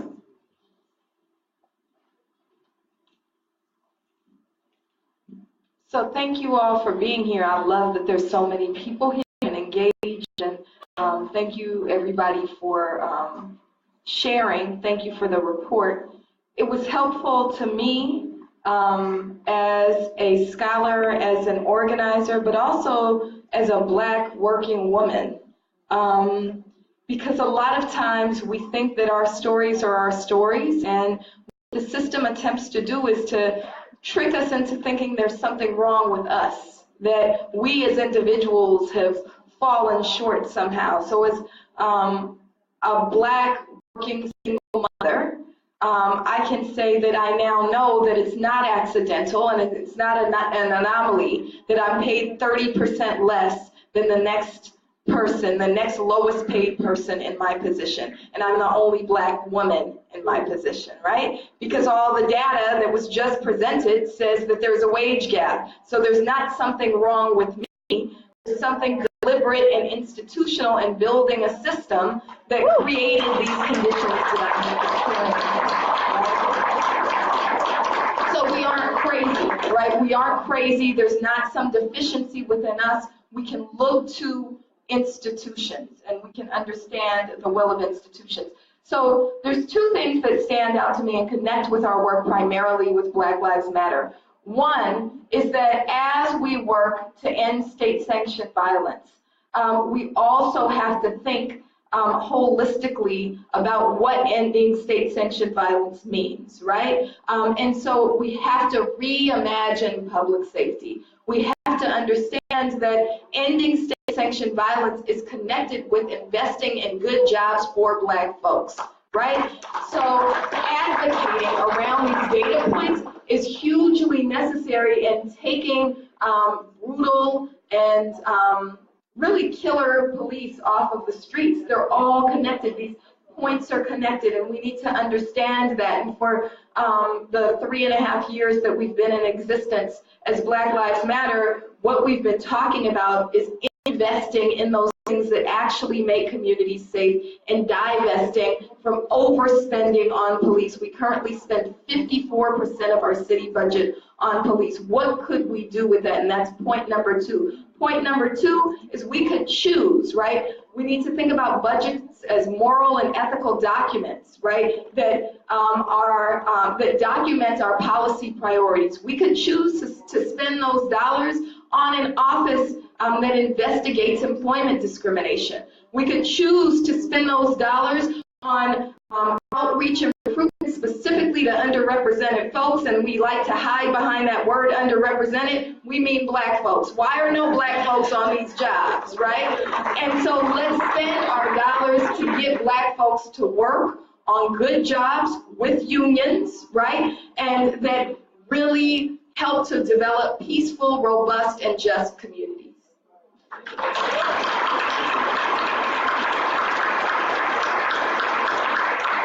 I'd like to go next. Being a union person for over 40 years with SEIU 721, working for LA County over 40 years, I came into a union.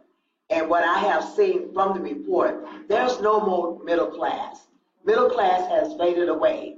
What a union was about was bringing us up in good jobs with secure and contracts that can protect our jobs, where they just can't tell us to go away because they don't like the way we look. The real issue right now is that is fading away. Just like Mike said earlier, the union has really dropped tremendously. And the key thing that I'm looking at is that the jobs are not out there anymore for us. If we don't fight together and stay together and work with each other to help each other, pull each other up, we're not going to get anywhere. Because what happened is we like the people in that goal where we're fighting to get to the top. That's what's happening with our own black people. You get in a position, then you forget where you came from, then you don't want to bring your other people up. That's our biggest problem. Us. Not the people out there, it's us. If we start working on each other and start doing the right thing, we can move this. I've been involved in job fairs. I've been doing everything I can to try to get jobs. Our black young men are not getting jobs. This is very good, but we need jobs for our black young men that are coming out of school. Okay, they may not have a high school diploma or education, but they can take a trade. Those jobs are available. We're not fighting for them, guys. We're just talking about it, but we're not doing anything. And I'm about doing something.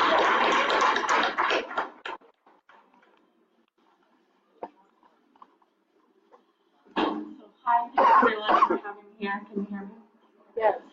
So as Khalil mentioned, I'm a public health researcher with an organization called Human Impact Partners. We're based up in Oakland, and we do research and advocacy work around health inequity and health equity as the goal. So our mission really is to bring the power of public health science to campaigns and movements for justice. So very much like the movement for fair hiring and the campaign that's being launched tonight. Our main organizational priority is to advance health equity, like I said, which means working to dismantle the differences in health outcomes between groups that are avoidable and that are the result of systemic barriers and structural inequalities, right? So this report has so many important findings, and I think what really jumps out and what I really want to underscore is that the Black jobs crisis is a public health crisis, right? And it's really important for us to think about it that way, frame it that way when we talk about it. And we won't see health equity between Black families and white families until we see the racism in the labor market addressed and dealt with. So with that in mind, we partnered with the Black Worker Center to create an infographic brochure. I just want to highlight, there's some available. I encourage you to take them. It's kind of a companion piece to the report that came out, and it really digs into the pathways that connect the experience of race-based discrimination on the job with the experiences of poor health outcomes. And it combines public health data and also the worker stories, some of which we heard tonight, which are so powerful, and they're such an important addition to that data, right? So one of the pathways that public health folks talk about a lot is stress. And everyone knows what stress is sort of, but really in the public health data, we dig into what stress does metabolically to our body. So research shows that the chronic stress of racism really has a weathering impact on the cardiovascular system, on the immune system, and over time this can lead to physical health problems, mental health problems, diabetes, hypertension, things of that nature. Another thing that the report points out that I just want to underscore, we talk a lot about income inequality, and that's so important, but it's also really important to talk about wealth inequality and that black and white wealth gap, because we know for a fact that wealth and health are intimately connected and they can't be unconnected. We know that wealth builds health. It's not just about being able to afford health care, although that's certainly important. Research shows that the relationship between wealth and health really follows a pretty consistent gradient, so that folks with more wealth have better health outcomes, and that's because of access to services and things of that nature. So we know that there's these huge inequalities in health. A nickel for every dollar was a very powerful statistic that is resonating with me, and that just points to the fact that this is a crisis, and it's a public health crisis as well.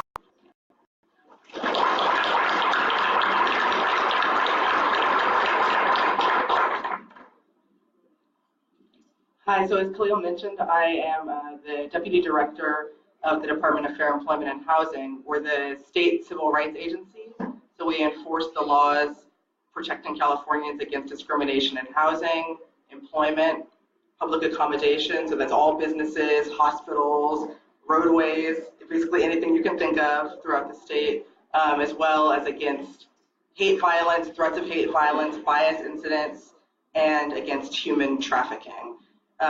The thing that most comes to mind reading the report and then listening to the panel tonight is just the interconnectedness of all discrimination. If you have discrimination in hiring and employment, then people can't afford housing.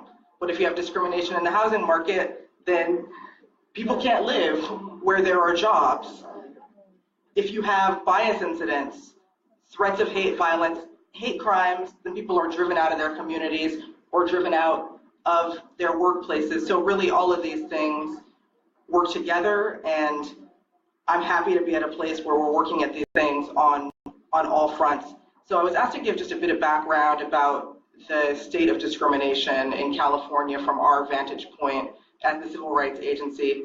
In 2015, which is the year of our last annual report, last year's report will be coming out in a few months, we received almost 24,000 complaints alleging violations of all the laws that we enforce, but the majority of those, over 16,000, were employment discrimination complaints. So we know that there's a serious problem in California. Almost 5,000 of those were claims of some kind of race discrimination in employment, and of those, about 1,500 were from people who identified themselves as being Black or African American. But an important thing to know is that not everybody that files with us identifies their race or ethnicity, which to me makes reports like the Black Worker Center report so important, because without that kind of work, we don't have an accurate picture of who's being discriminated against or what industries discrimination is happening in, where we should be targeting our enforcement efforts. So I just really like to thank the Center for issuing that report. It's our mission to live in a state free of discrimination. That's the bottom line. That's our vision. We're committed to it. And there's a lot that we can do from our end. My position was created last year before I was appointed to increase our department's outreach and education, and just do a lot more beyond the business of taking complaints and investigating complaints. We also have a Fair Employment and Housing Council that drafts regulations that implement civil rights law. We actually just got to the end of a year-long process, and I've submitted regulations that will help to address the use of criminal background information in employment, which a panelist spoke to earlier. So all that's important, but I just want to emphasize really the biggest asset that we have is all of you, everybody in this room, nonprofits, unions, community partners. We're a 200-person organization. California is a state of millions and millions of people. We do not have a field team. So you all are our eyes and ears on the ground. Without complaints being filed, without nonprofits coming to us, like I said, we don't have the full picture of discrimination in the state, and that's what we really need. So I just encourage everyone, I know my time is up, but I just want to encourage you, when you hear of discrimination, when you see discrimination, please come to us. We're here, regardless of what happens on the federal level. We have a state law and we're going to enforce it. So thank you.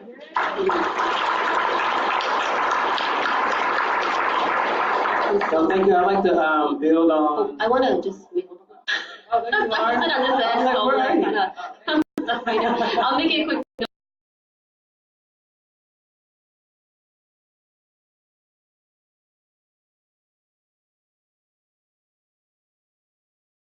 Emphasizes the institutional nature of the factors that are impacting Black workers, including, minimum wage, the types of discrimination that Black workers experience, hiring and employment.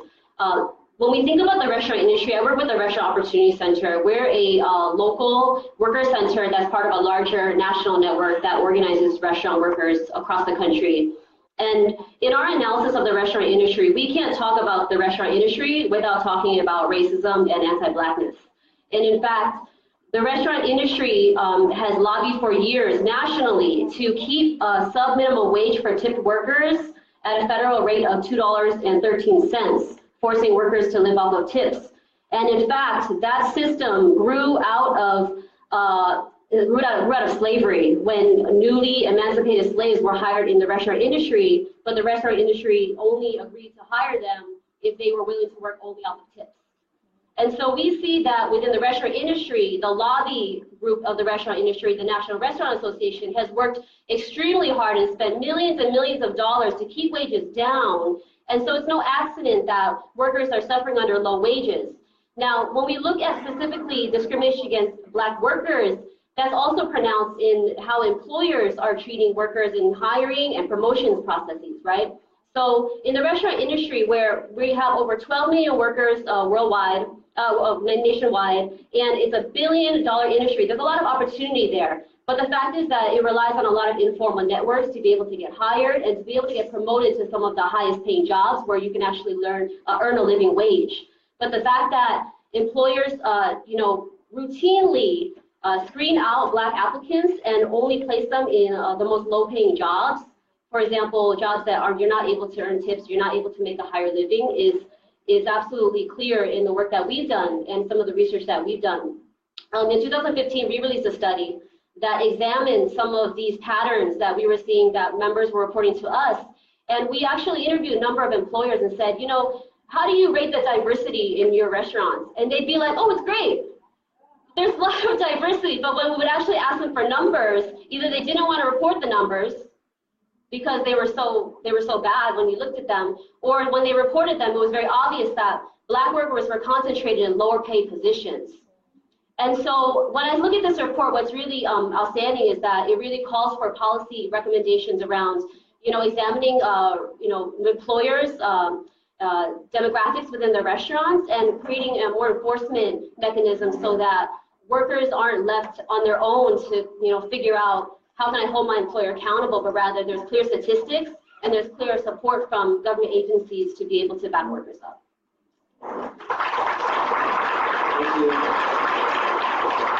So I'd like to build on what you all spoke about and, thinking about how we move forward. And, I think some of the things we heard you all reiterate and speak to is the deliberateness of, the conditions that we see now and how we have to really invest in and prioritize these issues and this work and Black workers, knowing that the issues, the conditions that are so prevalent are steeped in slavery and Jim Crow practices that continue to this day, right? And this didn't just come out of anywhere, and we didn't just get here in a vacuum, but it's compounded it within, all those different systems and barriers of oppression that continue to, work against all of us together. And it's really about all of us coming together around these issues and fighting towards these common goals around justice and fairness. And so at the Black Worker Center, we understand that the work ahead to shift these policies and systems and practices must not only be about building power, but must also be centered and led by workers. And so in thinking about the work ahead and our work to advance the work ahead, I want us to, I'm trying to switch up for the sake of time, so readjusting my questions. Ask for folks to share their thoughts around this quote, and also continue to comment on Twitter. And if you have a question for the panel, please start getting those down because we're going to collect those. Volunteers will be around to collect those momentarily after we ask this question to the panel. So thinking about this, where justice is denied, where poverty is enforced, where ignorance prevails, and where any one class is made to feel that society is an organized conspiracy to oppress, rob, and degrade them, neither persons nor property will be safe. And that's from Frederick Douglass' speech on the 24th anniversary of the emancipation in Washington, D.C. So I want us to think about how all of us in this room commit to ensuring that the state of Black workers is one where fairness, justice, equity, and liberation is actually realized. And hear from all of you in the work that you do. What is your commitment to prioritizing that work, to moving that work? And what is the work, how do we begin to change those conditions as a larger community? Knowing that as people who belong in this community, to this community, our fates are linked together, and when we rise together, right? So we'd love to hear your responses on that as folks tweet and write their questions to the panel down.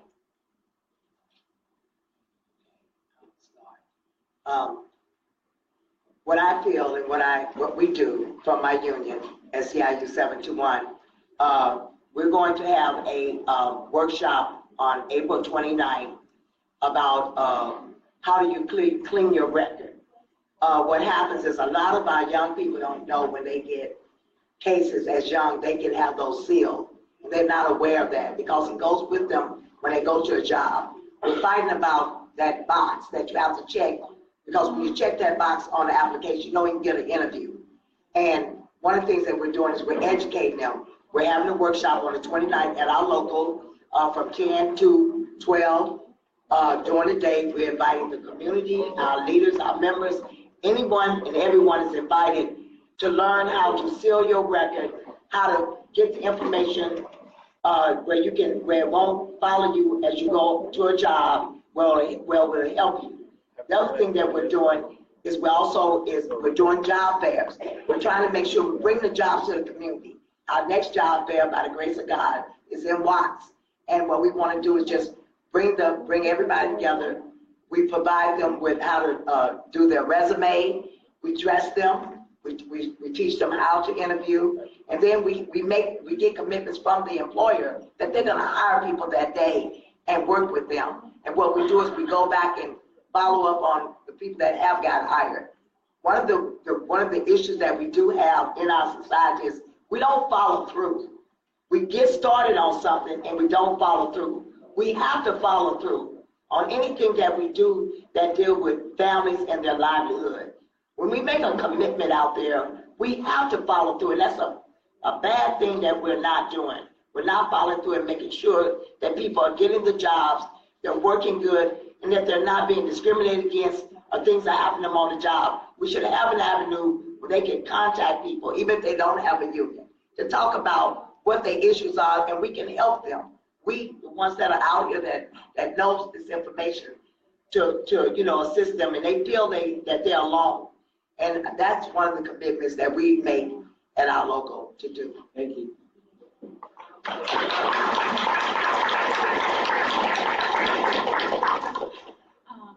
In terms of thinking about linked fate, I think that's something that really resonates with the public health perspective, because public health is really about the health of the social body in general, right? And we are all connected in that way. And an attack on Black workers is an attack on all workers in some capacity. We know that because of this, right, workplace discrimination really is a national public health problem. When people don't have access to good jobs, when they don't have access to safe jobs, it creates concentrated poverty, and people have to make hard decisions that have health impacts, right? And when low-road employers are allowed to go unchecked, it lowers labor conditions for everybody. So all that being said, this leads to more preventable health problems and a lot of expenses, frankly, in health and social services, and that's all something to keep in mind. In terms of changing conditions, I think it's time for public health workers, public health community, to continue to prioritize work-related discrimination as a public health issue and support policies that increase access to safe and well-paid jobs, not just any job, but quality jobs for Black workers. And to do this, public health workers need to be learning from the folks most impacted by these injustices, right? Public health loves data, and data is super important. And sometimes we look at the data, we look at the differences in health between racial and ethnic groups, and oh, isn't that interesting, you know? And it's not about the difference between the racial and ethnic groups, it's about racism. And so as a field and as a public health practitioner, I think that's a commitment that's important to talking explicitly about racism, researching it as a mechanism, but also in addition to collecting that data and doing that research, really partnering with worker centers, with unions, with community organizations to do something about it. Thank you.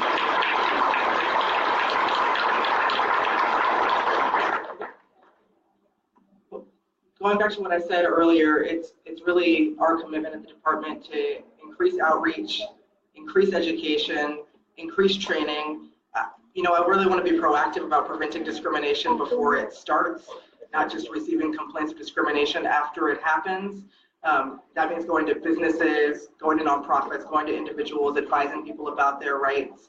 To that end, April 26th, we are having an event, a Fair Housing Month event for the community, Know Your Rights event, talking about all the prohibitions against discrimination in housing, but also bias incidents, hate violence, and threats of hate violence. I'll send the information to Black workers. Khalil might have it already, so you all can put it on your website, but it's on our website. I encourage you to attend, but really that's our commitment, is to getting out there, increasing visibility, stopping discrimination before it occurs. You know, I want to be out of business as a civil rights lawyer working on anti-discrimination issues. I don't want to face these issues much longer.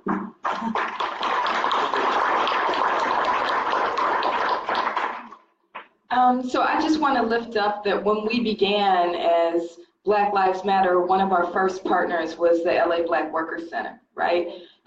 So it was, we drove across country to Ferguson together, right? And because we understood early on that police abuse and police violence is violence against Black workers. You can't divorce the two, right? Similarly, we have to be advocating for the rights of Black workers if we really want to live in a safe and just and peaceful society, right? So that partnership is long. Well, it's as long as our history is. But also the partnership with labor unions is long, right? So we've worked with pretty much every union that's here, and if we haven't worked with you, we're gonna work with you before we leave tonight. We're gonna get your information. So there's a couple of things that we need. There's some stuff that we're moving.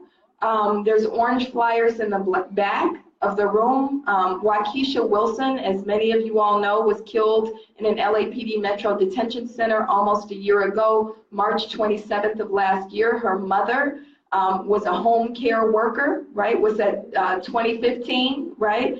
And so we need to remember that the violence that's meted out against Black people is violence that's meted out against Black workers. We need you to come out and support the family on March 27th. We're also moving, we're in a semi-sacred space because we're not in the sanctuary. I've heard that we're okay to raise a little hell in here. So on April 1st, we're summoning every weapon that we have, right? Because we know that who's in that White House right now is using every weapon that they have, right? What are our weapons? Our weapons are spiritual weapons, right? So we are summoning everything that we have, and April 1st is a day of sacred resistance. We need everybody to use every tradition that you have to topple what's there and build up something new. The last thing that I'll say is that we're ready. Linda Dent just lifted up that we're ready, right? You're going to get folks ready. You're going to get them the jobs, right? I mean, get them the suits, get them to fill out the application, right? But there's still the matter of there's nothing wrong with us, right? There's nothing wrong with us, right? We are smart. We are hardworking. We are brilliant. We have everything that we need to be successful. What is stopping us is a system that was intentionally built for our demise. It was intentionally built for our demise. Let's not forget that. There's nothing wrong with us. So how do we topple the system? We have to make it more in their interest than not to do what it is we want them to do. We need to stand up together. There's something that I want to say about who's in this room. Black Lives Matter is a lot of folks. Anybody who has ever been part of Black Lives Matter, stand up right now. Stand up right now. All right, that's half the room. That's half the room. I see Tia, I see Baba Keely, I see Elizabeth. Let's clap them up. Let's clap up everybody who's standing. Well, don't sit down yet. Now the rest of y'all who have yet to join Black Lives Matter, y'all stand up too. Who have yet to join Black Lives Matter, y'all stand up too. Because this is a fight for our freedom, y'all. This is a fight for justice. When we fight for Black workers, we're fighting for a different vision than 45 has for us. We're fighting for a different vision than these systems that said you don't deserve a job because your name is Tandiwe, like my daughter's name is Tandiwe, right? You don't deserve a job because you are formally incarcerated. You don't deserve a job because I don't trust you, right? We change that because we organize and we come together and we make them do what it is we need them to do so we can get free. Can we get an amen in here?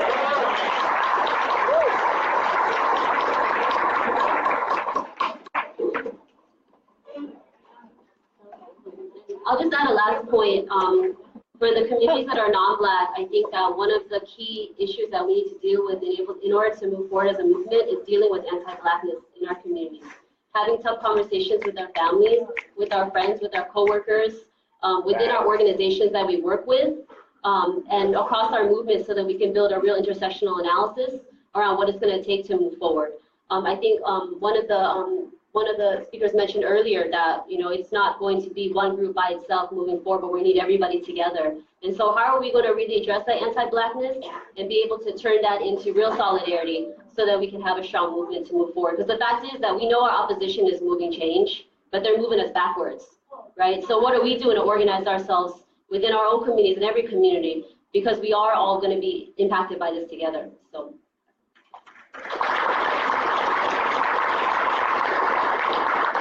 Thank you, all of you on the panel. And so let's give another round of applause to that amazing panel. Who has a question to the panel, and whoever wants to maybe take one or two responses to the question from Facebook.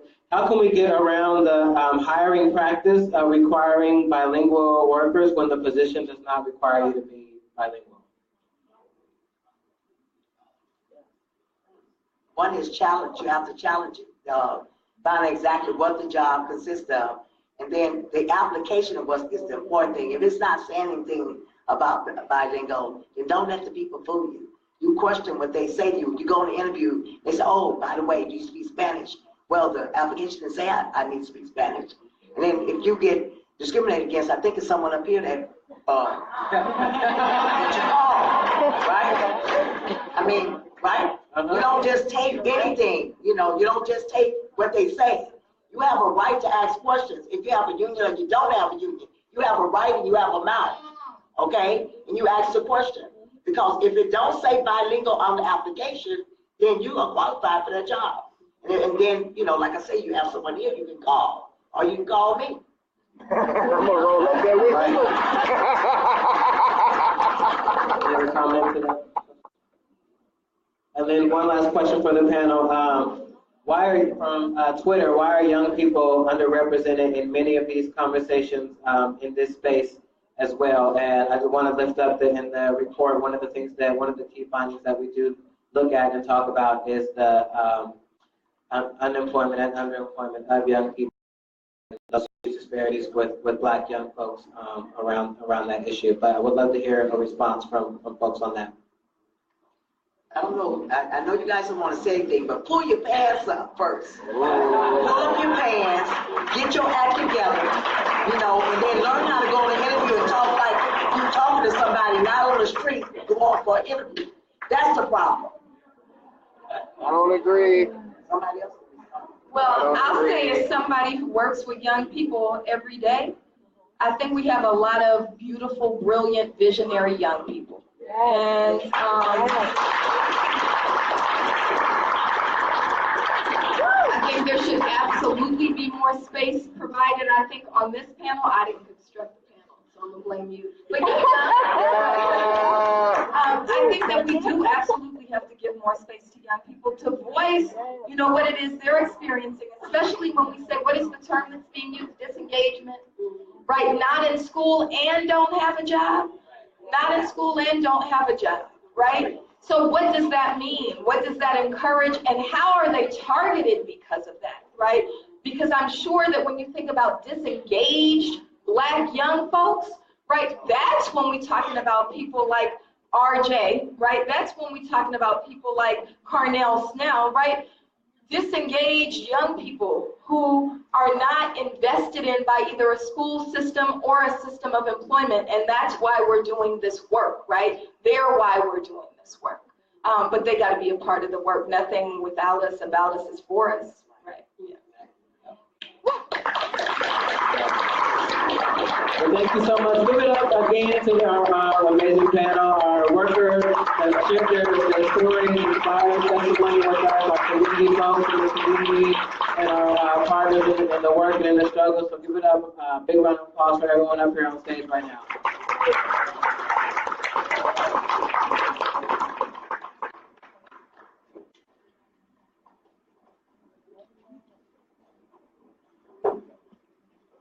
Thank you, Khalil and panelists. Again, let's give them another round of applause.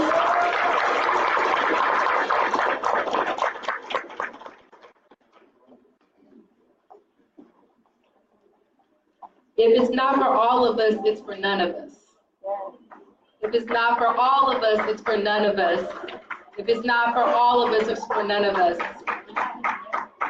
And all of us means our young workers. And I just want to just have a comment to say on the young worker piece.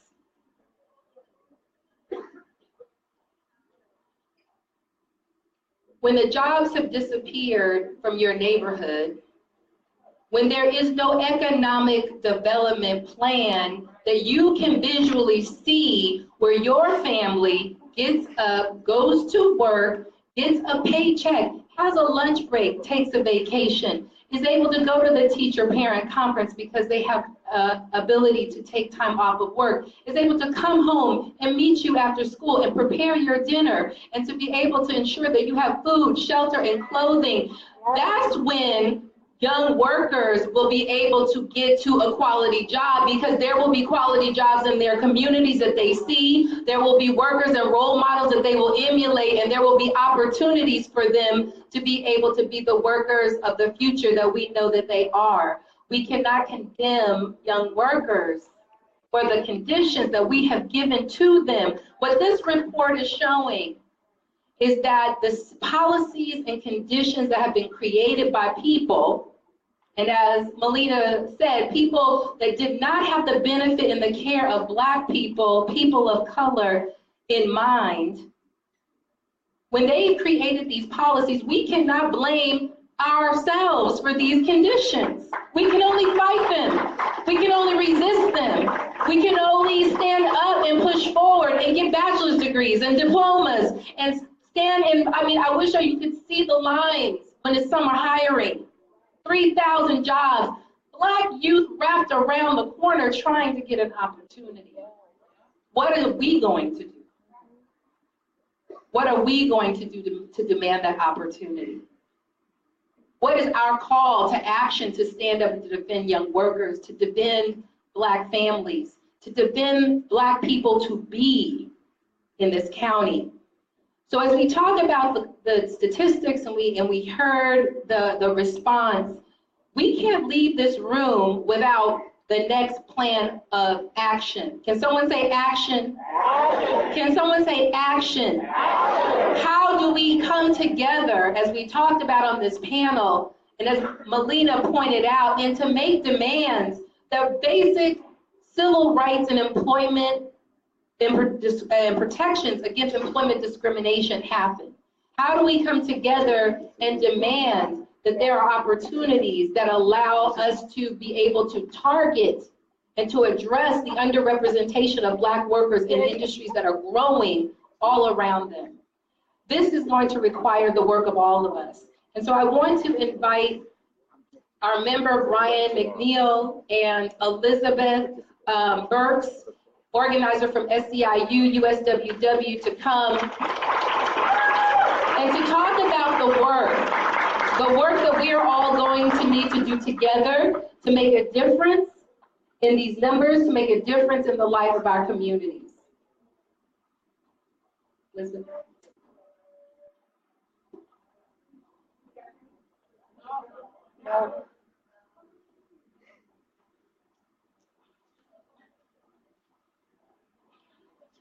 Okay, thank you, Lola. So my name is Elizabeth Burks. I'm the Senior Political Community Organizer with SEIU, USWW, United Service Workers West, and thank you. So proud to see a lot of my folks in here today, and I'm really happy to be working with the Black Workers Center. We have a really exciting campaign that we're working on right now. Our security officers, including Robert Branch, they have a contract campaign that is their contract is expiring later this year, and we're uplifting Black workers through that campaign and in a collaboration with the Black Workers Center through our Black Worker Justice campaign. So I just want to reflect on what we've heard so far, and I'm sure that you all agree with this. We as Black people have seen the unfair practices and the discrimination in the workplace all too often. And we have the data, thanks to this amazing report, as well as personal stories from our worker panel. And, you know, from the report and the panel, we're not only learning of the widening inequality and lack of economic opportunity that continues to persist in our community, and the solutions needed to change those conditions, the real impact Black workers are making every day, and what is needed from all of us at every level to prioritize these issues. SEIU, USWW, with the LA Black Workers Center, and our many allies and supporters across the state have launched a statewide campaign to pass SB Senate Bill 491, the California Fair Employment and Housing Act, which is sponsored by Senator Steve Bradford.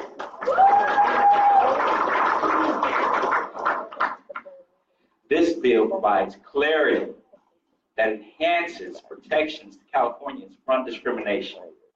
Passing this bill is a major step in addressing workplace discrimination and will provide local agencies with the authority to support and join the state in enforcing anti-discrimination.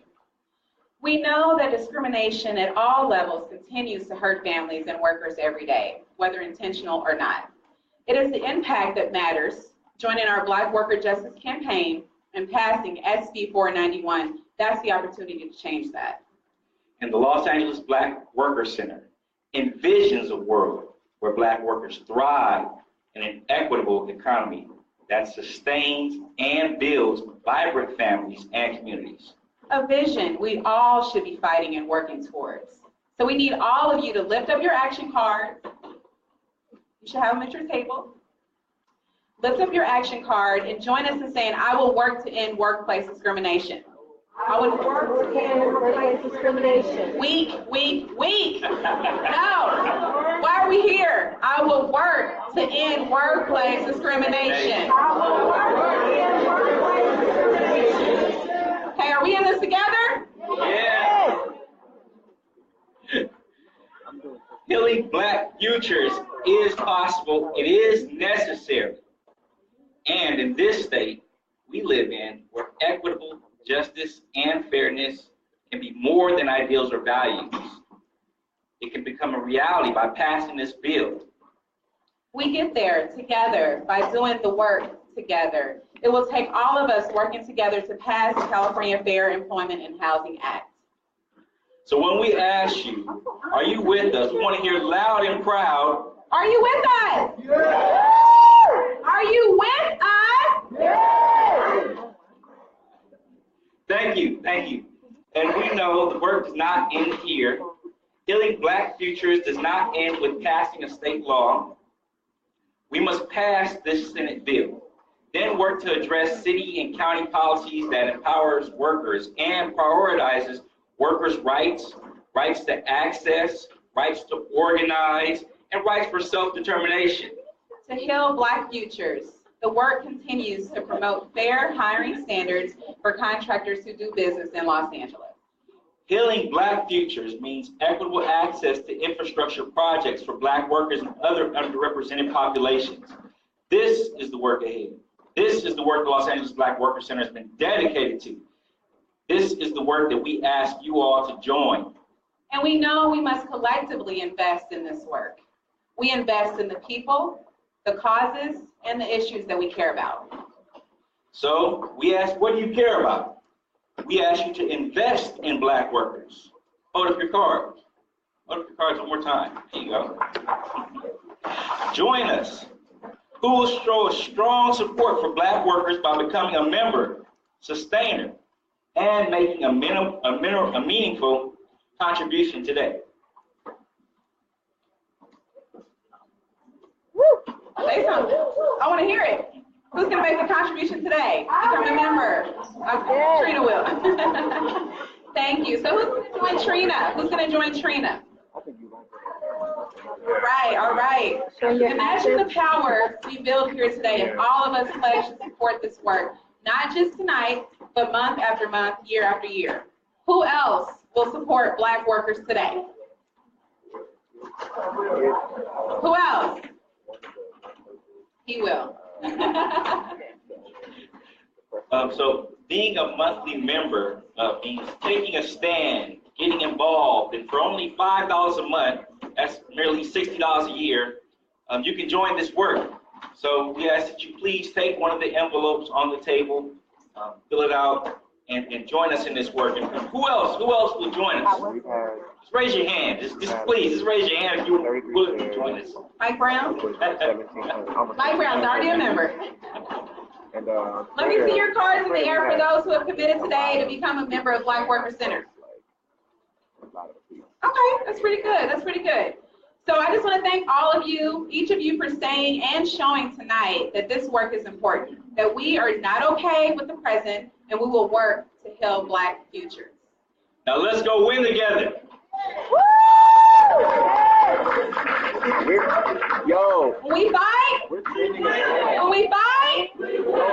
Thank you. So how you guys feeling? Trending. You ready to get into action? Well, I have a little chant for you that we put together at the Black Worker Center.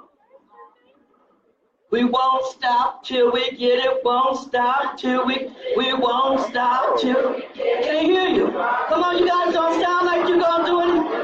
We won't stop till we won't stop. We won't stop. Louder.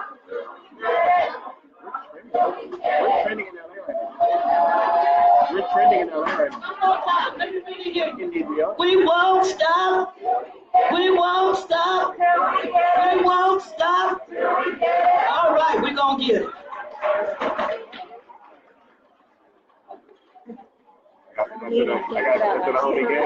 It took a whole meeting to figure it out. Does everybody have a card in their hand?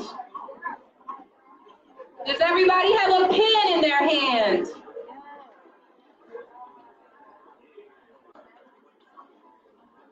Please make sure that folks who are collecting those around the corners, particularly the pledge cards, to join the conversation, to travel and educate and share information with lawmakers, to be part of the campaign. Please make sure that folks get those pledge cards. Because I'll just, as a user, boost the trend. If you hear my voice, clap once. If you hear my voice, clap twice. If you hear my voice, say hallelujah. All right. I want to say thank you so much for joining Ready to Work, Uplifting Inequity, report on the state of Black workers briefing. We look forward to answering more of your questions on Twitter and Facebook and on our listserv, so please make sure we get your email addresses. Thank you again for supporting the healing of Black lives, but the healing, most importantly, of Black futures. Thank you so much.